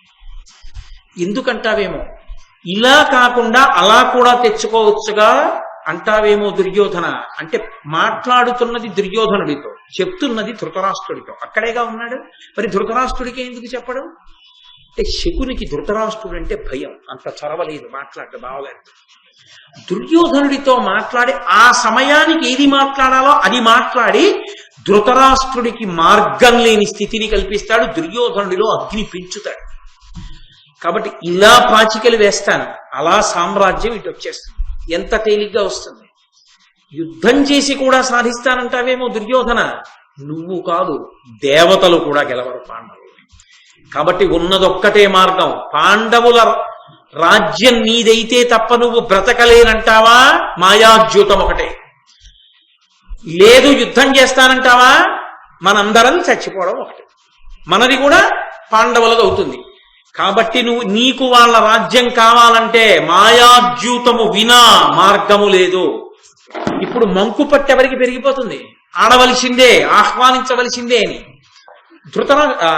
దుర్యోధనుడిలో పెరిగిపోతుంది. అందుకని దుర్యోధనుడు అన్నాడు, విదురమతంబు పాండవే యహితార్థంబు వాని బుద్ధి నెడగవలవా అన్యపక్షపాత బుద్ధి పరుగుచునుండెడు వట్టి వాని నప్తుడనగనగునే. ఏమిటి నాన్న, విదురుడు చెప్పాడు ఆలోచించు, విదురుడు చెప్పాడు ఆలోచించంటావు. మనం ఒక పని చేసేటప్పుడు మనం ఎలా చేద్దాం అనుకున్నామో అలా చెయ్యాలి తప్ప, మనం ఎలా అనుకున్నామో దాన్ని విడిచిపెట్టి ఎవడో ఎలా అనుకున్నాడో అలా చేయడం ఏమిటి? విదురుడు పాండవ పక్షపాతి, అందుకని పాండవులకు అనుకూలంగా మాట్లాడతాడు. మనం ఏమనుకున్నామో అది విడిచిపెట్టి విదురుడు పాండవ పక్షపాతిగా మాట్లాడింది దాన్ని దృష్టిలో పెట్టుకుని దానికి అనుకూలంగా చేసి పాండవులను ఉద్ధరిద్దాం అనుకుంటున్నావా? ఏం మాకు ఉపకారం చేయవా? ఆడవలసిందే మాయాద్యూతం, నువ్వు పిలిపించవలసిందే ధర్మరాజుని పాండవుల్ని అన్నాడు. అంటే వెంటనే అనగా సుహృద్యూతం ఇందు అనరింతము ప్రొద్దువోకవయునగు అని, మేం కేవలంగా ఏమి తోచదు కదా, ఆడదాంకాసేపు మాయాద్యూతం అంటాం. లొంగిపోతాడు దుర్యోధనుడు. ధర్మరాజు ఈ సభామంటపానికి పిలిచి కాలక్షేపానికని మొదలు పెడతాం, సమస్తం లాగేస్తాం, అందరూ సాక్ష్యంగా ఉంటారు. మా క్రీడాద్యూతం కదా, ఏదో పిల్లలు ఆడుకుంటున్నారు కదా అనుకుంటారు. అకస్మాత్తుగా పందాలు ఒడ్డి అన్నీ లాగేస్తాం, అందరూ తేరుకునే లోపల పాండవ లక్ష్మి మాది. కాబట్టి నాన్న, నీకు వేరొక మార్గం లేదు, నువ్వు అంగీకరించవలసిందే అన్నాడు. అన్న తర్వాత ఒక చమత్కారం జరిగింది. ఏమిటా చమత్కారం అంటే, ధృతరాష్ట్రుడు వెంటనే విదురుడికి కబురు చేశాడంటే ఇంక దుర్యోధనుడి యొక్క ప్రణాళికని పరిపూర్ణంగా సమ్మతించి విదురుణ్ణి పిలిచి, అనుపమ రత్న కాంచన చయాంచితమీ సభ దీని దర్శనం తను అనగుండు తాను తన తమ్ములు ఇందులకేగుదించి చూచినా కడు సంతసంబగు విశిష్ట జనస్తుత నీవు వాని తోడ్కుని చనుదెమ్ము భూసర సుఖం బుధబంధు జనాను రంజను. ఈ సభ చూస్తే ధర్మరాజు చాలా సంతోషిస్తాడయా, ఈ మణిసభ నిర్మాణం చేశాను, అందుకని ఈ సభ చూడ్డానికి వెళ్ళి తీసుకురా అంటే, ఇప్పుడు విదురుణ్ణి కూడా మెల్లిగా మాయలోకి దింపడం మొదలుపెట్టాడు. మాయాద్యూతానికని పిలవట్లేదు, ఈ సభ చూడ్డానికి రమ్మను తన తమ్ములతో వస్తాడు. వస్తే తర్వాత ఏదో కాలక్షేపం చేస్తారు వాళ్ళు సంతోషంగా, నువ్వు వెళ్ళి మంచి రథం కట్టుకుని తీసుకురా వాళ్ళని అంటే బయలుదేరి వెళ్ళి విదురుడు ధర్మరాజు గారి యొక్క అంతఃపుర ప్రవేశం చేశాడు. విదురుణ్ణి తీసుకొచ్చి ధర్మరాజు కూర్చోపెట్టి బాగున్నారా కుశల ప్రశ్నలు వేశాడు. మా పెదనాన్నగారు ధృతరాష్ట్రుడు ఎలా ఉన్నాడు, మా తాతగారు భీష్మాచార్యుల వారు ఎలా ఉన్నారు, గురువు గారు ద్రోణాచార్యుల వారు ఎలా ఉన్నారు, అన్ని కుశల ప్రశ్నలు అయ్యాయి. విదురుడు ఉన్న మాట ఉన్నట్టు చెప్పాడు. అక్కడ ద్యూత క్రీడ జరగబోతోంది, దానికి నిన్ను ఆహ్వానించాడు. అది ఖచ్చితంగా మాయాద్యూతం. నిన్ను నీ తమ్ముళ్లతో కలిసి రమ్మని సభామంటపానికి ఆహ్వానిస్తున్నాడు, కానీ ద్యూత క్రీడ కొరకే. ధర్మనందన, నువ్వు బయలుదేరి రా అనగానే ధర్మరాజు గారు అన్నాడు, పుత్రవత్సలుడు విచిత్ర వీర్యాత్మజుడు ఆర్యుండు ధృతరాష్ట్రుడు ఆదరించి నిన్ను వినియోగించి నన్ను తోడ్కొని తేర నీవు వచ్చితి నిమ్మితోడ లలితాపూర్వ సభావలోకనంబునయందు జూదంబు కార్యంబె చెప్పుమా జూదంబు కథమన భేదంబు కాకుండా నేరదు మాలోన నీ నియోగమనగా మా కలంఘ్యమైనట్లు ధృతరాష్ట్రు పనుపుసేయ నీకు పాడియదియ అనుచు విధినియుక్తుండయి అప్పుడు విదురుతో ఏగ నిశ్చయించి ఇందుకులుడు. ఆయన అన్నాడు, ధర్మరాజు మహానుభావుడు విచిత్ర వీర్యుని యొక్క కుమారుడైనటువంటి మా పెదనాన్నగారు ధృతరాష్ట్రుడు సంతోషంగా ఉన్నాడా? నన్ను తీసుకురమ్మని నిన్ను పంపించాడు ధృతరాష్ట్రుడు, నీవు నన్ను తీసుకెళ్ళడానికి వచ్చావు. ఒక్క ప్రశ్న అడుగుతాను, చెప్పు. లలితాపూర్వ సభావలోకనంబునయందు జూదంబు కార్యంబె చెప్పుమా. సభకి పిలుస్తున్నది, అక్కడ కట్టిన సభని చూడ్డానికి పిలుస్తున్నది, మాతో జూదం ఆడడానికి పిలుస్తున్నారు. నిజం చెప్పండి, జూదంబు కథమన భేదంబు కాకుండా నేరదు మాలోన. ఆ జూదం వల్ల మా మధ్య భేదాలు వస్తాయి. దానివల్ల ఏమవుతుంది నేను చెప్పక్కర్లేదు, మీకు తెలుసు. అంత ప్రమాదం జరుగుతుంది. నీ నియోగం అనగా మా కలంఘ్యమైనట్లు. కానీ వచ్చిన వాడివి నువ్వు, నీ ఆహ్వానాన్ని మేం కాదనలేం, బయలుదేరొస్తాం. ఎందుకని? ధృతరాష్ట్రుడు పంపితే వెళ్ళననడం నీకెలా సాధ్యం కాదో, నువ్వొచ్చి పిలిస్తే రాను అనడం మాకలా సాధ్యం కాదు. అందుకని వస్తాను అని విధి చేత ప్రేరేపింపబడినటువంటి వాడై ధర్మరాజు గారు తన తమ్ముళ్ళైనటువంటి భీమ అర్జున నకుల సహదేవులతో, ద్రౌపదీదేవితో, ధౌమ్యుడితో, ముఖ్యమైనటువంటి సేవకులతో హస్తినాపురానికి బయలుదేరాడు. ఇక్కడ ఒక పెద్ద ప్రశ్న. ధర్మరాజు గారికి తెలుసు ఆడబోయేది మాయాద్యూతం అని తెలుసు. మాయాద్యూతం ఆడితే మనం అన్ని ఓడిపోతామని తెలుసు. ఓడిపోయిన తర్వాత కలహం వస్తుందని తెలుసు. కలహం ఎక్కడికెడుతుందో చెప్పలేమని తెలుసు. జూదం ఆడకూడదని తెలుసు. అది మంచి ఆట కాదు, అలా ఆడకూడదు. అది అందున ప్రత్యేకించి భూమిపతులకు అటువంటి క్రీడ యుక్తమైనది కాదని తెలుసు. ఆడుతున్నది క్రీడాద్యూతం కాదు, మాయాద్యూతం అని కూడా తెలుసు. ఇన్ని తెలుసున్న ధర్మరాజు గారు మరి ఎందుకు వెళ్ళినట్టు? వెళ్ళినవాడు తన తమ్ముళ్లనో సైన్యంతోటో వెళ్లకుండా తమ్ముళ్ళని తీసుకెడుతూ ద్రౌపదీదేవిని కూడా ఎందుకు తీసుకెళ్ళినట్టు? ధౌమ్యుడితో వెడుతూ చాలా తక్కువ పరివారంతోనే ధర్మరాజు గారు ఎందుకు వెళ్ళినట్టు? ధర్మరాజు గారికి తెలియదా ఈ విషయం? మరి ఇంత ప్రమాదం జరుగుతుంది అన్న విషయాన్ని సూచనప్రాయంగా విదురుడితో చెప్పిన ధర్మరాజు గారు నేను రాను అని ఎందుకు అనకూడదు? నేను రాను ఎందుచేత అంటే అది ఆడవలసిన క్రీడ కాదు తండ్రి, మీరు పిలవకూడదు దానికి, అందుకని నేను ఆ ఆహ్వానాన్ని తిరస్కరించానని చెప్పండి అని చెప్పచ్చు. కానీ ఆయన చెప్పలేదు. చెప్పకుండా నిన్ను ధృతరాష్ట్రుడు పంపితే వచ్చినట్లు అన్నాడు. ధృతరాష్ట్రుడి పనుపున విదురుడు రావడం ఉద్యోగ ధర్మం. అక్కడ మంత్రి, ఆయన రాజు. కానీ ఇక్కడ వీళ్ళిద్దరి మధ్య ఉన్న అనుబంధం అది కాదు, తండ్రి కుమారుల అనుబంధం. అతనికి తెలిసున్నప్పుడు అలా వెళ్ళకూడదు, విడితే ప్రమాదం జరుగుతుంది అని స్ఫుటంగా తెలుసున్నప్పుడు ధర్మరాజు గారు ఏ కారణానికి వెళ్ళాడు? వెళ్ళినవాడు మౌనంగా ఏమీ మాట్లాడకుండా ఏదో ఇంట్లో గరిటిచ్చేసినట్టుగా సమస్తాన్ని కోల్పోయాడు. ఎందుకు అలా జరిగింది భారతంలో? అసలు ధర్మరాజు గారు వెళ్ళడానికి ఏది ప్రబల కారణం వెనక? ఎంత ప్రబలమైన కారణం ఉంటే ధర్మరాజు వెళ్ళాడు.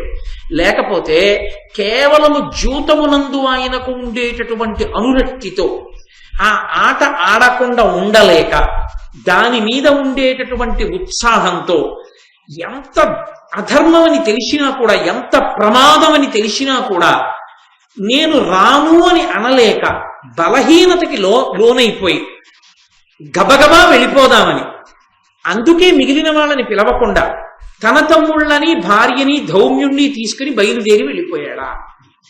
అసలు ఎలా వెళ్ళినా ధర్మరాజు గారు వెళ్ళడం వెనక మనకి బలమైన కారణం ఈ సందర్భంలో ఇక్కడ చర్చలో కనపట్టలేదు. అంత తేలిగ్గా ఒక్క విషయం విదురుడితో చెప్పి బయలుదేరిపోయాడు. ఏ కారణానికి వెళ్ళాడు ధర్మరాజు గారు?